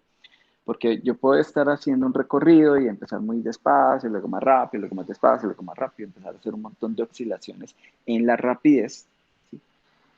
Y eso al final lo que va a hacer es que la segunda derivada, que es la aceleración, pues registre todos esos cambios. Si hago cambios abruptos, pues puedo empezar a tener cosas extrañas en la aceleración. Entonces, hay una pregunta que surge de manera natural y eso tiene que ver con entre todas las reparametrizaciones que yo le puedo hacer a una curva, ¿será que puedo escoger una con la cual trabajar y que sea cómodo? Porque pues si yo tengo muchas formas de parametrizar una curva y pues obviamente unas reparametrizaciones de otras, pues ¿cómo hago para tener una como medio canon, medio canónica y que me facilite hacer cuentas y derivadas y ese tipo de cosas? Entonces la pregunta es, ¿será que yo puedo reparametrizar una curva de tal forma, una curva regular, de tal forma que la curva se recorra de manera uniforme? Entonces, ese uniforme y recorra, pues yo lo pongo un poco entre comillas, ¿no? Matemáticamente, la pregunta mejor formulada es la siguiente. Da una curva regular alfa de INRN, existe una parametrización beta de tal forma que la rapidez sea constante y constante 1, por ejemplo, porque pues también entre todas las constantes, pues da lo mismo escoger una que otra, porque luego yo puedo simplemente multiplicar por un número y acomodar eso. Entonces uno podría decir, bueno, pues 1, como para que sean vectores unitarios, estaría bien, ¿sí? Si yo tengo una reparametrización y la rapidez siempre es 10, por ejemplo, pues yo hago 1/10 multiplicada por esas funciones y esa nueva reparametrización pues va a tener rapidez 1. O sea que este 1 es, digamos, es algo estándar y en realidad lo importante es que sea constante, sino que entre todas las constantes pues escojamos el 1. El 1 es más simple por ser el módulo de la multiplicación. Entonces la pregunta es, ¿será que existe una forma de reparametrizar haciendo que el recorrido tenga rapidez constante? 1, por ejemplo.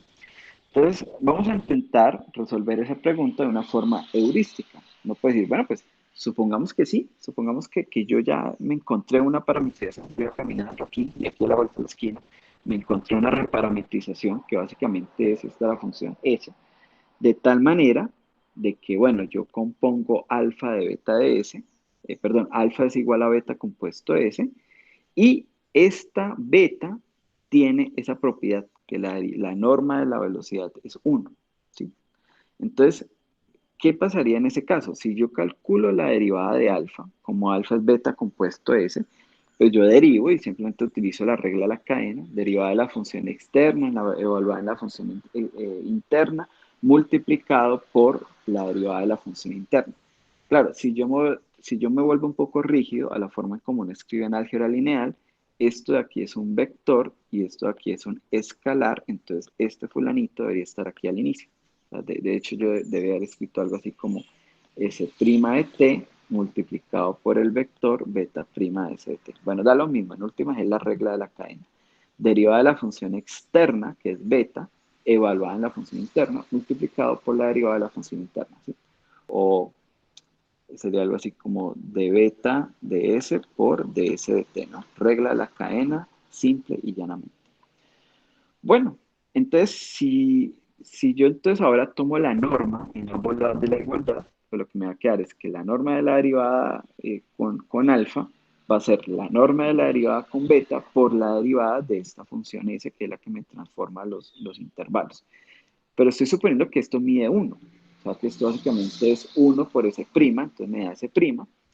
Y acá yo sé que la función es monótona, o sea, digamos la función, como la derivada nunca se anula, entonces, o la derivada siempre es positiva o siempre es negativa. Entonces, supongamos que siempre es positiva, ¿sí? Digamos que estamos tomando la función creciente. Entonces, la norma, o aquí el valor absoluto de S' de t es básicamente el mismo S' de t. Entonces, llegamos a una conclusión bien interesante. Si se pudiese hacer eso, de reparametrizar usando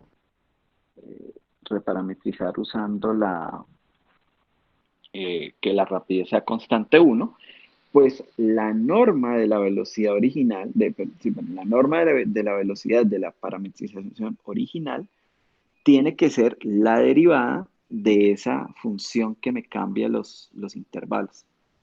Eso tiene que pasar sí o sí. O sea, perdón, es exactamente la norma de la velocidad de la parametrización inicial.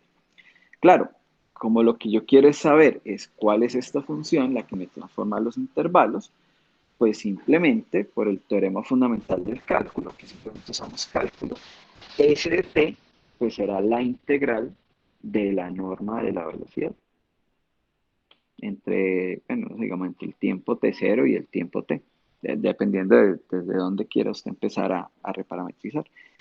Eso es simplemente el teorema fundamental del cálculo. O sea, lo que está diciendo aquí arriba es que la norma de alfa prima es una, que S es una antiderivada de la norma de alfa prima. Eso es lo que dice en esta ecuación de aquí arriba. Entonces, pues simplemente pues por integración o usando el teorema fundamental del cálculo, pues esa es la integral de la norma la integral de la norma de la velocidad. Bueno, entonces eso me resuelve un poco el problema, porque entonces ya solucioné la cosa. ¿Cómo reparametrizo? Pues muy fácil. Usted tiene una parametrización original, entonces usted lo que hace es construir ese. ¿Cómo se construye ese? Ah, pues integrando la norma de la velocidad. Entonces me da esta función.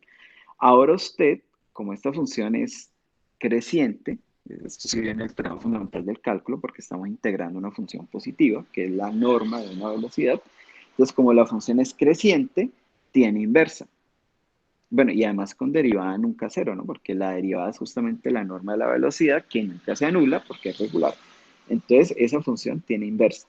Entonces, usted encuentra la inversa y aquí es donde uno tiene que hacer como acto de fe en matemáticas porque calcular inversa, ustedes saben que es difícil, pero en teoría la inversa siempre va a existir y como existe, pues fácil, ahora usted hace este camino. Se va por J hasta ahí por la inversa, compone con alfa y ahí encontró beta. Ahí encontramos la reparametrización. Es simplemente beta compuesto S a la menos 1. Entonces, ¿cuál es la conclusión? La conclusión es cualquier curva regular, cualquiera, usted la puede reparametrizar. En teoría quiere decir siempre se puede hacer. Y en la práctica, dependiendo de sus habilidades para encontrar inversas de funciones. Si usted es un duro encontrando inversas de funciones, pues ya tiene resuelto el problema. Bueno, entonces en teoría siempre puedo reparametrizar para que en la reparametrización la curva se recorra con rapidez constante 1. Una observación muy interesante.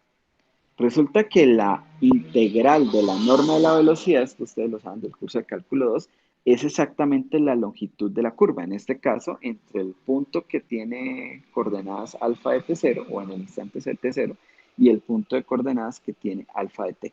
O sea que el S, que es mi nuevo parámetro, es justamente lo que mide la curva.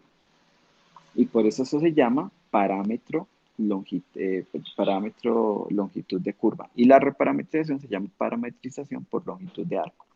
Esta parametrización es bien bonita. Lo que está diciendo es, si usted tiene una curva, digamos, en el intervalo 1, 3, y está parametrizada por longitud de arco, entonces la longitud de la curva es la longitud del intervalo 1, 3. Y pues la longitud del intervalo 1, 3 es 2. Entonces esa curva mide 2. También lo que está queriendo decir es que a medida que usted va recorriendo la curva, el tiempo que usted va usando para su parametrización es automáticamente lo que va midiendo la curva. Entonces, supongamos que la parametrización arranca en cero. Entonces, el intervalo de definición es cero a infinito, digamos. Entonces, usted va recorriendo la curva desde el tiempo cero hasta el tiempo 10. Entonces, ¿qué distancia recorrió? 10 unidades. Ah, me voy ahora recorriendo hasta el tiempo e a la 2, e al cuadrado. Entonces, ¿qué distancia he recorrido? E al cuadrado. Entonces, el tiempo que usted usa para recorrer la curva es automáticamente lo que va midiendo la curva hasta ese instante. Entonces, esta parametrización, que se llama parametrización por longitud de arco, empieza uno a ver que es mucho más fácil de manipular a la hora de hacer cuentas, derivadas, ese tipo de cosas. Y además es una forma un poco más justa de recorrer la curva. Por eso usé aquí la palabra uniforme y eso va a tener algunas implicaciones ahora en un momento.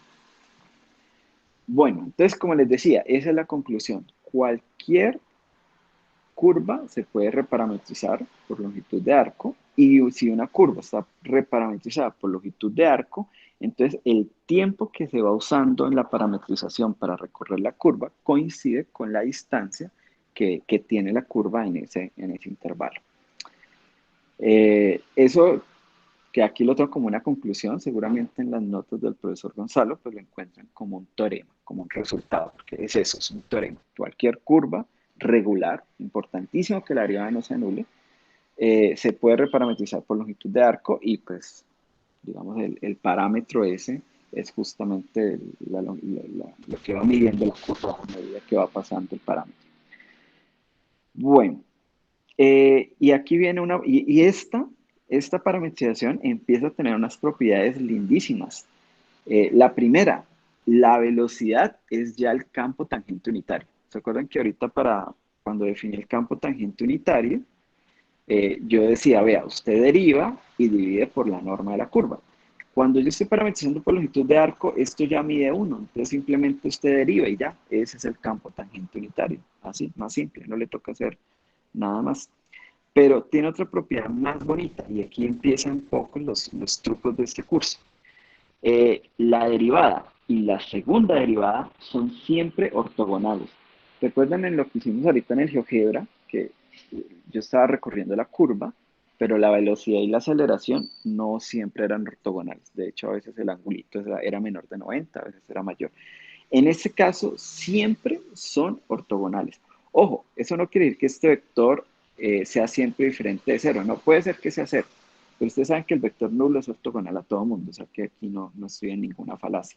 Luego analizaremos pues, que la aceleración nunca se anule. Ahora, ¿cómo probamos eso? Pues muy sencillo.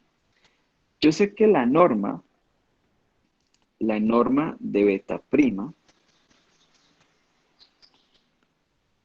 de S siempre mide 1. Entonces, si yo hago un medio de la norma de beta prima al cuadrado, esto siempre vale un medio. Ese un medio y ese cuadrado es simplemente un truco que hacemos nosotros en geometría para... estoy aquí con problemas con el lápiz. Bueno, para hacer cuentas, ahora van a ver por qué. Bueno, eso quiere decir que un medio del producto interno de beta prima, voy a obviar el S para no escribir tanto, de beta prima con beta prima, es un medio. A mí en realidad un medio no me importa es que es constante. Va a escribir constante. La constante es un medio, pero no importa.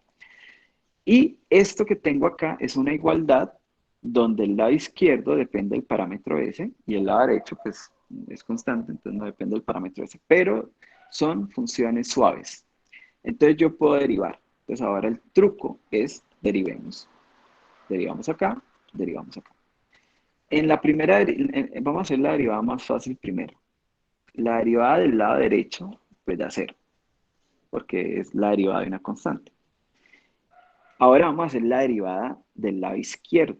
Entonces, es regla de Leibniz, derivada de un producto, derivada del primero por el segundo sin derivar, más el primero por la derivada del segundo. Bueno, como es beta prima y beta prima, eso se repite, entonces me queda un medio por 2 veces beta prima por beta segunda. Entonces, ahora van a ver por qué puse el un medio. El un medio simplemente era para cancelar y que me quedara bonito. Conclusión, beta prima, perdón, estoy aquí con mucho problema con mi lápiz. La conclusión es beta prima con beta segunda en producto interno da cero. Y si en producto interno da cero, quiere decir que los dos vectores son ortogonales. Y colorín colorado, se acaba esta demostración. ¿Preguntas?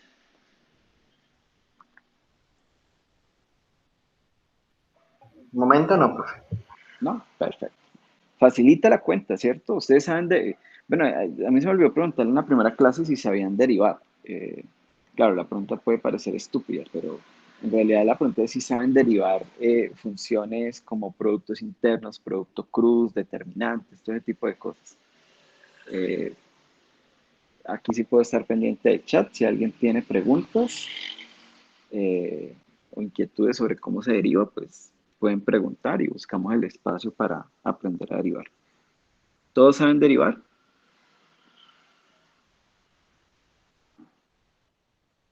Chicos, bueno, Sí, Esteban profe. dice que sí, Sí, Franklin profe. no. Listo, Sí. perfecto, qué bueno. Muchachos, en esta clase de 11 a 1, espero que no vayan a almorzar y me dejen aquí hablando solo, ¿no? O sea, aquí aguantamos hambre hasta la 1 todos. Todos en la cama, todos en Sí, el suelo. hay unas cosas de derivación que no las recuerdo muy bien, y de pronto es como la regla del producto se aplica también cuando uno haría un producto cruz, creo, y también con el producto punto, bueno, hay cositas que Sí, no me la acuerdo regla cómo de van. Leibniz funciona igual cuando es producto escalar, cuando es producto cruz, cuando es producto interior, más bien, producto interior, que fue lo que hice ahorita, cuando es producto escalar en el sentido de escalar y vector. O sea, si, por ejemplo, vamos a hacer aquí un ejemplito rápido. Ahorita yo definí el campo W de t como e a la t por la velocidad. Entonces, si yo quisiera derivar, pues me queda e a la t por la velocidad más, bueno, voy a poner aquí t cuadrado. Entonces, derivo el primero, entonces aquí me quedaría un 2t. Primero, la derivada del primero por el segundo sin derivar, más el primero sin derivar por la derivada del segundo. Entonces, ojo porque lo que hice ahorita es vector, vector. Esto es un vector, esto es un vector. Acá esto es un escalar, esto es un vector, bueno, una función escalar y una función vectorial. Entonces, la regla de Leibniz funciona para todos los productos. Productos escalares, vectoriales, producto cruz, bueno, todos los productos. Bueno, como ustedes saben derivar, voy a dejarles una tarea de derivada, pero me acuerdo ahora al final de la clase. Bueno, entonces, en conclusión, claro, aquí lo que estoy diciendo es que este vector y este vector son ortogonales. Este vector ya que es unitario, eso viene por la parametrización por longitud de arco. Este de aquí no sé, no sé si es unitario. De hecho, no sé si se anula, o sea, aquí no puedo decir nada. Ya, pero supongamos que no se anule. Entonces, si él no se anula, entonces la normalización de él podría funcionar como vector normal. ¿Sí? Bueno, bueno, entonces aquí, en Profesor, conclusión, sí, adelante, José. aquí en la gráfica que tiene al lado, el normal está para afuera, ¿cierto? ¿No debería ser para adentro? ¿O estoy Bueno, equivocado? no, voy para allá, voy para allá. Eh, Vamos a Ah, bueno. analizar qué pasa con curvas en R2, ¿cierto? Curvas en R2. Entonces, con curvas en R2, yo ya definí un campo normal. Este campo normal es la rotación en 90 grados en sentido positivo del vector tangente unitario. Entonces, yo ya tengo un normal. Esta segunda derivada es ortogonal a la velocidad y por tanto tiene que ser paralelo a este vector normal. ¿De acuerdo? O sea que aquí hay un escalar que debe aparecer cuando yo multiplico, porque este de acá no sé si mide 1, supongamos que este mide 3. Entonces, pues puede ser 3 veces el normal, como puede ser menos 3 veces el normal, ¿no? Porque yo no sé si va a coincidir con este normal. Recuerden que este vector apunta hacia la parte cóncava, siempre. Y este vector, ¿no? Esto simplemente es la rotación de 90 grados del tangente. Puede que apunte o no hacia la parte cóncava. Ahora, aquí va a aparecer un escalar, pues porque estos dos tienen que ser paralelos. Entonces tiene que aparecer un escalar que multiplicado por el unitario, pues me da el otro. Si este llega a ser el vector nulo, pues este será el escalar 0. Si este de pronto mide 1 y apunta igualito que el normal, entonces esto mide 1. Si este mide 3, pero apunta en dirección opuesta al normal, entonces el número de aquí es un menos 3. Entonces aquí hay un múltiplo escalar que es el que me ayuda a recuperar la aceleración en términos del normal que acabé de definir. Entonces, ahí es donde tengo ese dibujo. En este caso, ¿hacia dónde, o sea, cómo pinto yo la aceleración de esta curva? O sea, el beta segunda, supongamos que no se anula. ¿Lo pinto como el n o al contrario? Contrario. Al contrario, porque, recuerden, apunta siempre hacia la parte cóncava de la curva. Este es beta segunda. Sí, perpendicular, por supuesto. En este caso, el K con barrita es un número negativo. O sea, el que yo tomo este y lo multiplico por un escalar para volverle este vector, bueno, tengo que multiplicarlo por un número negativo. ¿Todos de acuerdo? Y en este caso, si yo quiero pintar beta segunda, ¿cómo pinto beta segunda? Con N. Con n Exacto. igual. Exacto, en la misma dirección, ¿no? O sea, como aquí queda beta segunda. En este caso, mi K barrita es un número positivo. Entonces, fíjense que ese K de S, K barra, puede tener un signo, eso es importantísimo. Puede que que numerito que está acompañando acá, puede tener un signo. Fíjense que aquí ya uno empieza a tener muchísima información, es decir, yo parametrizo por longitud de arco, ¿cierto? Y la primera derivada, pues me dice la dirección tangente. Yo roto 90 grados y ya tengo automáticamente una dirección normal. Esta es una dirección normal que yo puedo obtener de forma canónica, pero cuando estoy en el plano, cuando estoy en R3, ya es difícil hacer esa rotación. Entonces ahí en R3 usaremos este vector, ¿cierto? Para definir esa dirección normal. Solo que ahí me toca empezar a exigir que este vector no se anule, porque si este vector se anula, pues ahí no podemos hacer nada. Pero en el plano, yo no necesito la segunda derivada para hablar de una dirección perpendicular a la curva. Simplemente hago una rotación de este vector que está acá, porque estoy en dimensión 2. Bueno, lo importante es que la segunda derivada es un múltiplo del normal, que ya definí ahorita, el de la rotación. Y ese número que acompaña, pues puede tener un signo, pero es que ese signo además me está dando información geométrica, porque si el signo es positivo, lo que quiere decir es que rotando a 90 grados yo caigo en la parte cóncava de la curva. Y si el signo es negativo, lo que me está diciendo es que rotando a 90 grados yo caigo en la parte convexa de la curva. Entonces, es bien interesante, digamos, la geometría o las implicaciones geométricas que empiezan a botar solamente un signo, solamente estamos hablando de un signo.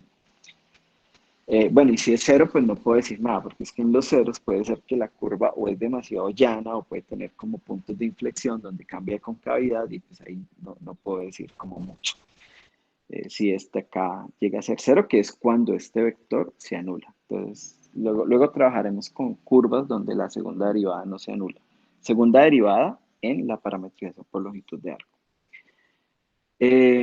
Bueno, y en estos 20 minutos que me quedan voy a hacer una pequeña discusión, porque eso que estábamos haciendo de hacia dónde está la parte cóncava, dónde está la parte convexa, cómo lo hago con la parametrización con longitud de arco, tiene que ver con el concepto de curvatura. Entonces, a veces uno tiene una intuición geométrica de qué es la curvatura. Esto pasa como cuando en los cursos de cálculo 1 a uno le preguntan a los estudiantes, ¿qué significa ser tangente? Porque la palabra tangente la gente la usa como, se fue por la tangente, ¿no? Le dicen a uno. Entonces, la idea de tangente es como, vea, eso es como una línea recta, eso ya es una intuición, que como que llega, toca la gráfica o la función, le da un besito y ¡pum! Y se va. entonces como que la toca una sola vez. Pero ustedes ya saben que esa concepción es bastante incompleta porque uno puede tener rectas tangentes que atraviesan infinitas veces y de forma en acumulación el punto donde estoy intentando calcular. ¿Sí? Por ejemplo, tipo funciones como x cuadrado seno de 1 sobre x en el origen. Entonces ahí la recta tangente es el eje x, pero corta infinitas veces a la curva. Entonces ese concepto de tangencia al final uno lo formaliza en matemáticas a través de la derivada. Entonces aquí lo mismo, la curvatura, uno tiene una idea intuitiva. Y a mí me gusta siempre presentar este ejemplo. Esta es la pista, una pista de la Fórmula 1, la pista de Silverstone en Gran Bretaña. Y entonces yo pregunto, si hago siempre la misma pregunta. Si ustedes fueran los pilotos de Fórmula 1, entonces ustedes, ¿sí? Digamos, no sé, Esteban. Entonces Esteban le dicen, bueno, Esteban, este es el carro, móntese al carro, esta es la pista, memorícela, pero tenga mucho cuidado en esta parte de la curva. Entonces, ¿dónde es que hay que decirle, vea, aquí no se duerma porque se va a estrellar o va a perder la competencia, qué sé yo? ¿Cuáles son las zonas de la pista donde el piloto tiene que tener más cuidado y cuáles son las zonas donde, digamos, el trabajo del piloto es casi nada, como que puede dormir y no pasa nada? Entonces, no sé, ¿ustedes qué opinan? Lorena. Profe, ¿no será donde la curva ya se vuelve más cerrada? Ya tiene que tener cuidado con cuántos giros, la inclinación. Pero Todo es eso. que tú me dices cerrada y entonces empezamos a tener un montón de problemas porque el concepto de cerradura en topología es otra cosa. A ver, hagamos una cosa. Yo voy recorriendo y tú me dices pare y entonces me dices que ahí es difícil. Por ejemplo, ahí en esa Ahí, parte, listo. ahí ya es más Listo. como Entonces, hay muchas curvas. exacto. Entonces, ¿qué es lo que hacemos? Aquí vamos a poner una señal de alerta porque pues el piloto ahí tiene que ponerse pilas porque si no algo le puede pasar. Entonces aquí vamos a poner una señal de alerta. Entonces Lorena le dice, digamos, a los del equipo, pongan ahí una señal de alerta. Eso ahí está como complicado. Listo, bueno, ¿qué otro sector puede ser difícil? Pues el que le sigue, esa otra curva de acá. O sea, acá. No, la de abajo. Esa es la de abajo. Exacto. Ah, acá. Exacto. Ah, listo. Entonces por acá nos toca también poner una señal. Por aquí, de alerta. Así como en todas las gráficas al dar un giro sea como muy estrecho, que no Bueno, tenga contemplación. eso. Pero entonces fíjate, yo te entiendo porque, vuelvo y repito, esto es una idea intuitiva. Pero matemáticamente hablando, entonces nos toca empezar a definir qué significa cerrado, qué significa, bueno, usaste otra palabra ahorita que no me acuerdo cuál fue. Pero bueno, digamos que de manera intuitiva yo sí reconozco unas zonas donde el piloto tiene que tener mucho cuidado. Ahora, hay otras zonas donde el piloto se puede relajar. ¿Quién me ayuda a otra persona que me diga qué zonas el piloto puede estar más tranquilo? Pues en las partes más rectas, ¿no? Pues Ah, no bueno, tendría esa que... es más fácil de identificar porque es recta, todos conocemos el concepto de recta, todos sabemos que es una recta. Entonces, digamos que son como estas zonas, ¿cierto? Un poquito más simples. Sí, sí, sí. Bueno, entonces la pregunta ahora es, ¿y por qué las zonas moradas son difíciles y las zonas azules son fáciles? O sea, ¿qué tiene la curva para que eso sea fácil o difícil? Porque la velocidad, la velocidad cambia muy en cada punto. O sea, no es tan constante, cambia, varía de dirección. Bueno, entonces ahora, claro, entonces, ¿qué dijiste al final, Steven? Cambia su dirección muy rápido. Es dirección. Esa es la palabra clave. Claro, ¿por qué son difíciles? Porque el piloto en tiempos muy cortos tiene que maniobrar mucho. Cuando uno maneja un vehículo, bueno, no sé si ustedes han manejado un vehículo, pero cuando uno maneja un vehículo, el vehículo no es de goma. Entonces, el vehículo, lo que tú estás manejando en el vehículo es justamente la dirección tangente en la cual se quiere mover el vehículo. Cuando uno gira las llantas, lo que hace es justamente cambiar el vector velocidad de la trayectoria y así sucesivamente. Entonces, la dirección o el manubrio, bueno, el círculo ese con el que uno maneja el carro, lo que hace es justamente hacer cambios en la dirección. Claro, uno con los pedales pues puede manejar la rapidez, o sea, como que tan rápido o acelera o desacelera, pero esas son otras cuestiones que ahorita vamos a manejar.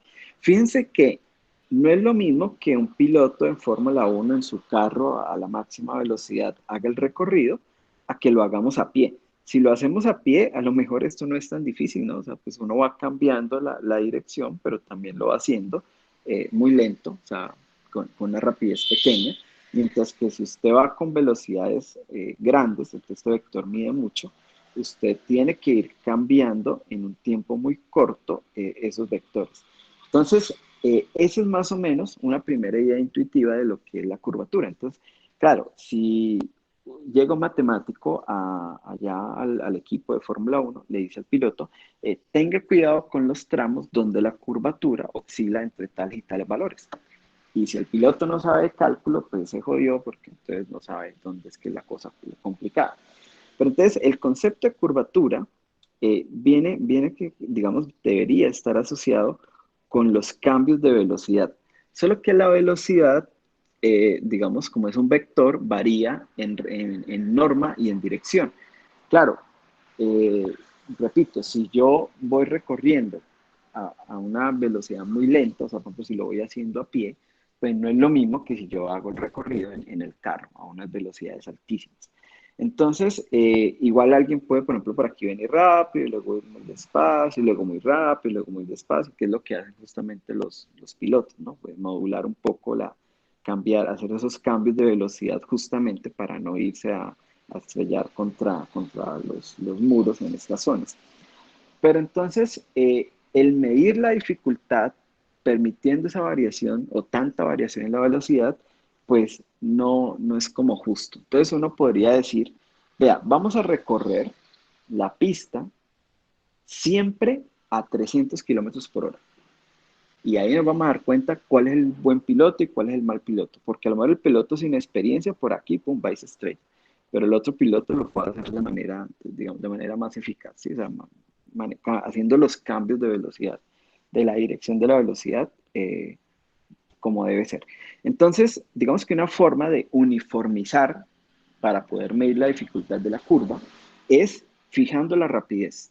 Por supuesto, no puedo fijar la velocidad porque yo tengo que cambiar de dirección. Si yo no cambio de dirección, me muevo en línea recta y entonces no puedo hacer este recorrido. Entonces, la velocidad, por supuesto que va a cambiar. Por supuesto que tiene que haber aceleración porque yo veo las zonas cóncavas de la curva, ¿cierto? Pero puedo moverme de tal manera de que la velocidad cambie en dirección, más no en magnitud. Entonces, ¿a dónde llegamos? A la parametrización por longitud de arco. Entonces, si yo trato de medir los cambios de dirección de la velocidad, haciendo que la velocidad no cambie de módulo o de norma, entonces yo puedo identificar o medir qué tanto se está curvando la curva. Entonces, esa es una forma, me parece a mí un poco simple, de entender por qué la curvatura se define como la derivada de la velocidad, donde la velocidad tiene una condición, y es que en el recorrido no puede cambiar de magnitud. Puede cambiar de dirección, mas no de magnitud. Claro, entonces donde haya mayor cambio de magnitud, de dirección, ahí es donde la curvatura es más grande, y donde haya menos, pues simplemente la curvatura es menor. Claro, ¿qué pasa en una recta? Pues, por ejemplo, en estas zonas. En las rectas, la velocidad siempre es paralela, entonces no cambia de dirección. Y como le estamos imponiendo al recorrido que no cambie la norma o de la velocidad o que no cambie de rapidez, pues simplemente el vector es constante a lo largo de la curva en este tramo. Y entonces la derivada es cero. Entonces, en las rectas, la derivada de la velocidad da cero, recorriendo con módulo constante, ¿no? Entonces, justamente estamos evidenciando lo que sabemos de forma intuitiva, las rectas no se curvan, y por eso estas zonas son sencillas para los conductores. Bueno, entonces, después de toda esa reflexión, ¿cuál es la idea? La segunda derivada de una curva mide el cambio de la primera derivada, obviamente. Pero esta derivada puede cambiar tanto en dirección como en magnitud. Si recorremos con rapidez constante, o sea, parametrizando por longitud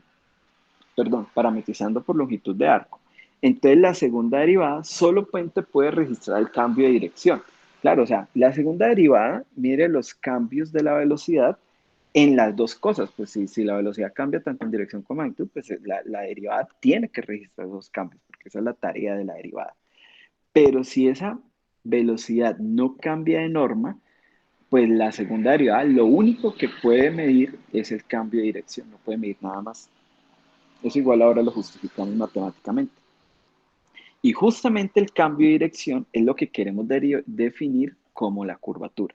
Entonces la definición es la siguiente. Dada una curva parametrizada por longitud de arco, entonces aquí ya empezamos a poner una condición que estemos recorriendo por longitud de arco. ¿Por qué exigimos eso? Pues para que la velocidad no cambie de módulo. La curva alfa, la curvatura de alfa se define como una función K definida sobre el parámetro, ¿cierto? NR, porque esto va a ser un número, ya no va a ser un vector.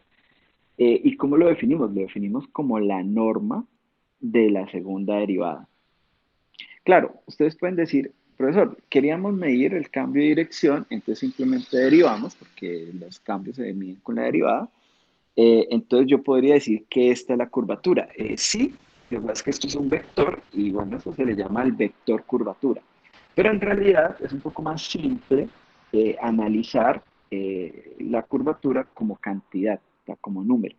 Entonces la curvatura pues simplemente es la norma de ese vector. Ya sabemos que este vector solo puede medir cambios en la dirección, porque la primera derivada no cambia en el módulo. Entonces, pues su norma me está justamente pues midiendo eso. Entonces, esta curvatura es la norma de la segunda derivada. Ahora, si P es el punto alfa de S0, o sea, si yo estoy pasando por P en el instante S sub 0, entonces lo que vamos a decir es que la curva tiene curvatura K de S0 en ese punto. Es decir, es como como el campo vectorial a lo largo de la curva. O sea, el campo vectorial depende del parámetro, pero yo se lo asocio al punto en la traza. Aquí es lo mismo, la curvatura depende del parámetro, pero yo le asocio ese atributo al punto en la traza. Por eso es que yo digo, vea, este punto acá tiene curvatura de, qué sé yo, 10, y mientras que este punto acá tiene curvatura 0,001. Entonces yo le asocio el número al punto. Entonces usted le puede decir al piloto, tenga cuidado con los puntos en la trayectoria donde la curvatura sea más grande que 5, por ejemplo. Mientras sea menor que 5, usted puede mantener, qué sé yo, la velocidad en 300 kilómetros por hora. Cuando ya la curvatura sea más grande que 5, baje la velocidad porque si no se va a ir contra el muro. Entonces, esa es como la idea. La curvatura es un atributo numérico que se lo vamos a asignar a los puntos de la curva. Claro, de aquí se ve clarísimo que es un número no negativo, porque es la norma de un vector. O sea, no tiene sentido decir la curvatura es menos 3. Bueno, tiene sentido en cierto contexto, es lo que voy a decir ahorita. ¿Qué pasa si la curva no está parametrizada por longitud de arco? ¿Cómo hago yo para hablar de curvatura? Bueno, pues usted la redefine, perdón, la reparametriza por longitud de arco y pues como la curvatura es un atributo que yo se lo doy a los puntos, pues entonces usted le da el atributo dependiendo del punto correspondiente con la parametrización longitud de arco. Esa es la forma como yo defino la curvatura en una curva que no está parametrizada por longitud de arco. O sea, la reparametrizo por longitud de arco y cuando yo me paro en un punto de la traza, yo digo, vea, aquí estoy en el tiempo 5, pero en el parámetro longitud de arco es el parámetro es igual a 8.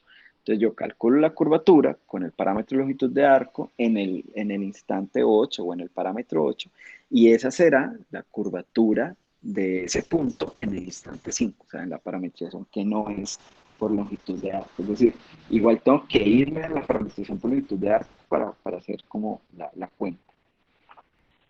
Bueno, bueno, las observaciones que les acabo de decir, la curvatura es un número no negativo, pero fíjense que cuando la curva es plana, nosotros ya habíamos encontrado la curvatura, lo que pasa es que no sabíamos que lo estábamos midiendo así. Cuando la curva es plana y está parametrizada por longitud de arco, la segunda derivada era un número por el normal que está definido de forma canónica, rotando 90 grados. Entonces, si yo calculo la norma de esa segunda derivada, pues por un lado es lo que llamamos curvatura, pero por otro lado va a dar el valor absoluto de esa K.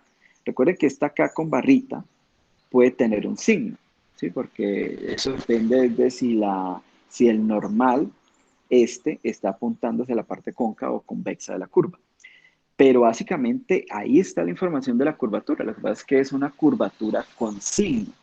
Entonces es muy normal que en los libros definen la curvatura como este número cuando la curva es plana y luego para las otras curvas lo definen de esta forma. Y simplemente pues, le dicen como, vea, ojo, cuidado, cuando esto está en el plano, la curvatura tiene signo. Bueno, no es que la curvatura tenga signo, sino que a mí me gusta más hacerlo así. La curvatura es la norma de la segunda derivada en una parametrización por longitud de arco, punto, que es un número no negativo. Si estoy en el plano, esa curvatura yo la puedo recuperar a través de el vector normal unitario, solo que ahí esa curvatura podría tener signo porque me está dando, además de la curvatura, me está dando una información de hacia dónde apunta el normal. Si está apuntando hacia la parte cóncava, igual que lo hace la aceleración, o si está apuntando hacia la parte convexa, al contrario de cómo lo hace la aceleración. Entonces, bueno, ahí tenemos el concepto de curvatura. A mí me encanta muchísimo y de hecho, pues uno de los objetivos grandes de este curso es entender el concepto de curvatura tanto para curvas como para superficies. Espero pues que haya sido como algo claro y de pronto se les queda el sinsabor de que para poder hablar de curvatura yo tengo que irme hasta el parámetro de longitud de arco. Bueno, eso no es del todo cierto. Aquí les tengo una tareita, una primera tarea, no es difícil. Y es, yo puedo calcular la curvatura usando el parámetro original. O sea, yo no tengo que ir hasta la parametrización longitud de arco. Y la fórmula que uno logra encontrar es exactamente esta. O sea, más o menos lo que estoy diciendo es lo siguiente. Ustedes tienen una curva que está parametrizada con alfa, que no es la parametrización por longitud de arco. Esta no es parametrizado por longitud de arco. Entonces, ¿uno qué hace? Ah, pues que usted va y busca la parametrización por longitud de arco, qué sé yo, entonces va y usa sus habilidades para hallar funciones inversas y ese tipo de cosas. Entonces, usted halla una beta, halla una beta de un intervalo J en Rn y pues que va a la misma traza. Entonces usted dice, bueno, vamos a calcular la curvatura con alfa y no con beta. Esa es como la tarea del ejercicio. Entonces, ¿cómo lo hacemos? Pues vamos a tomar un punto en la curva. Vamos a llamar a este punto P. Entonces, por un lado, P es alfa de T sub 0. Pero por otro lado es beta de S sub 0.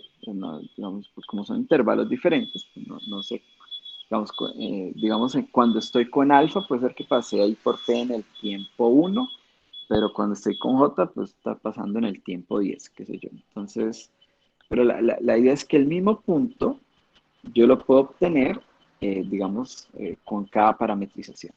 Entonces, ¿qué hace uno? Pues tú calculas la curvatura en S0. Y esa curvatura en S0 va a dar esta misma cantidad. Esta cantidad geográfica. Eso es lo que quiere decir el ejercicio. Entonces, por definición, esa es la curvatura en el instante T0. Eso fue lo que quise decir acá con esta observación que está acá. Si alfa no está parametrizada por longitud de arco, se define la curvatura en cada punto de la traza de alfa como la obtenía al reparametrizar la longitud de arco. Claro, en el punto correspondiente, en el mismo punto. Entonces yo estoy usando el mismo punto P, solo que cuando yo haga la parametrización con longitud de arco, pues calculo la curvatura en S0. Y ahora, yo si calculo con T, pues me va a dar toda esta formulita que está acá. Entonces, no es tan indispensable siempre irse a la parametrización por longitud de arco, porque hay fórmulas que le permiten hacerlo de forma, pues, en cualquier parametrización, pero sí es bueno cuando uno está haciendo la teoría, porque es mucho más fácil, siempre trabajar con una curva parametrizada por longitud de arco. Y siempre lo podemos hacer si la curva es regular, entonces no hay problema. Bueno, muchachos, eso ha sido todo por hoy. Perdón, me voy a tomar un minuto más para dejarles la tarea de derivadas. La tarea es muy sencilla. Vamos a considerar la función determinante. La función determinante usted la puede pensar definida como en el espacio de matrices cuadradas n por n, que es como un Rn más 2. ¿Sí? Estas son las matrices n por n. Y va a los números reales, porque a cada matriz yo le asigno un número, que es el determinante. Bueno, pues esa función, al final eso son sumas, multiplicaciones, ahí no hay raíces cuadradas, ni cocientes, ni nada de eso, es una función de clases a infinito. Entonces la idea es, vamos a calcular la derivada. Y vamos a calcular la derivada, perdón muchachos.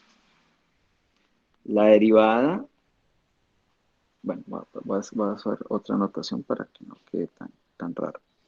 Vamos a calcular la derivada del determinante en la identidad y aplicado a una matriz a cualquiera. Entonces, ¿qué da eso? Es piensen eso como una derivada direccional. Es justamente eso. Entonces, para que vayamos adentrándonos un poquito en cómo hacer cuentas. Este ejemplo y una forma de resolverlo nos va a dar muchas ideas para hacer cosas en geometría. Bueno, muchachos, eso ha sido todo por hoy. Les agradezco mucho aguantar aquí el hambre conmigo. Feliz almuerzo y feliz fin de semana. Retomaremos la próxima semana. Bueno, voy a parar la grabación y bueno, me puedo quedar un par de minutos si tienen alguna pregunta.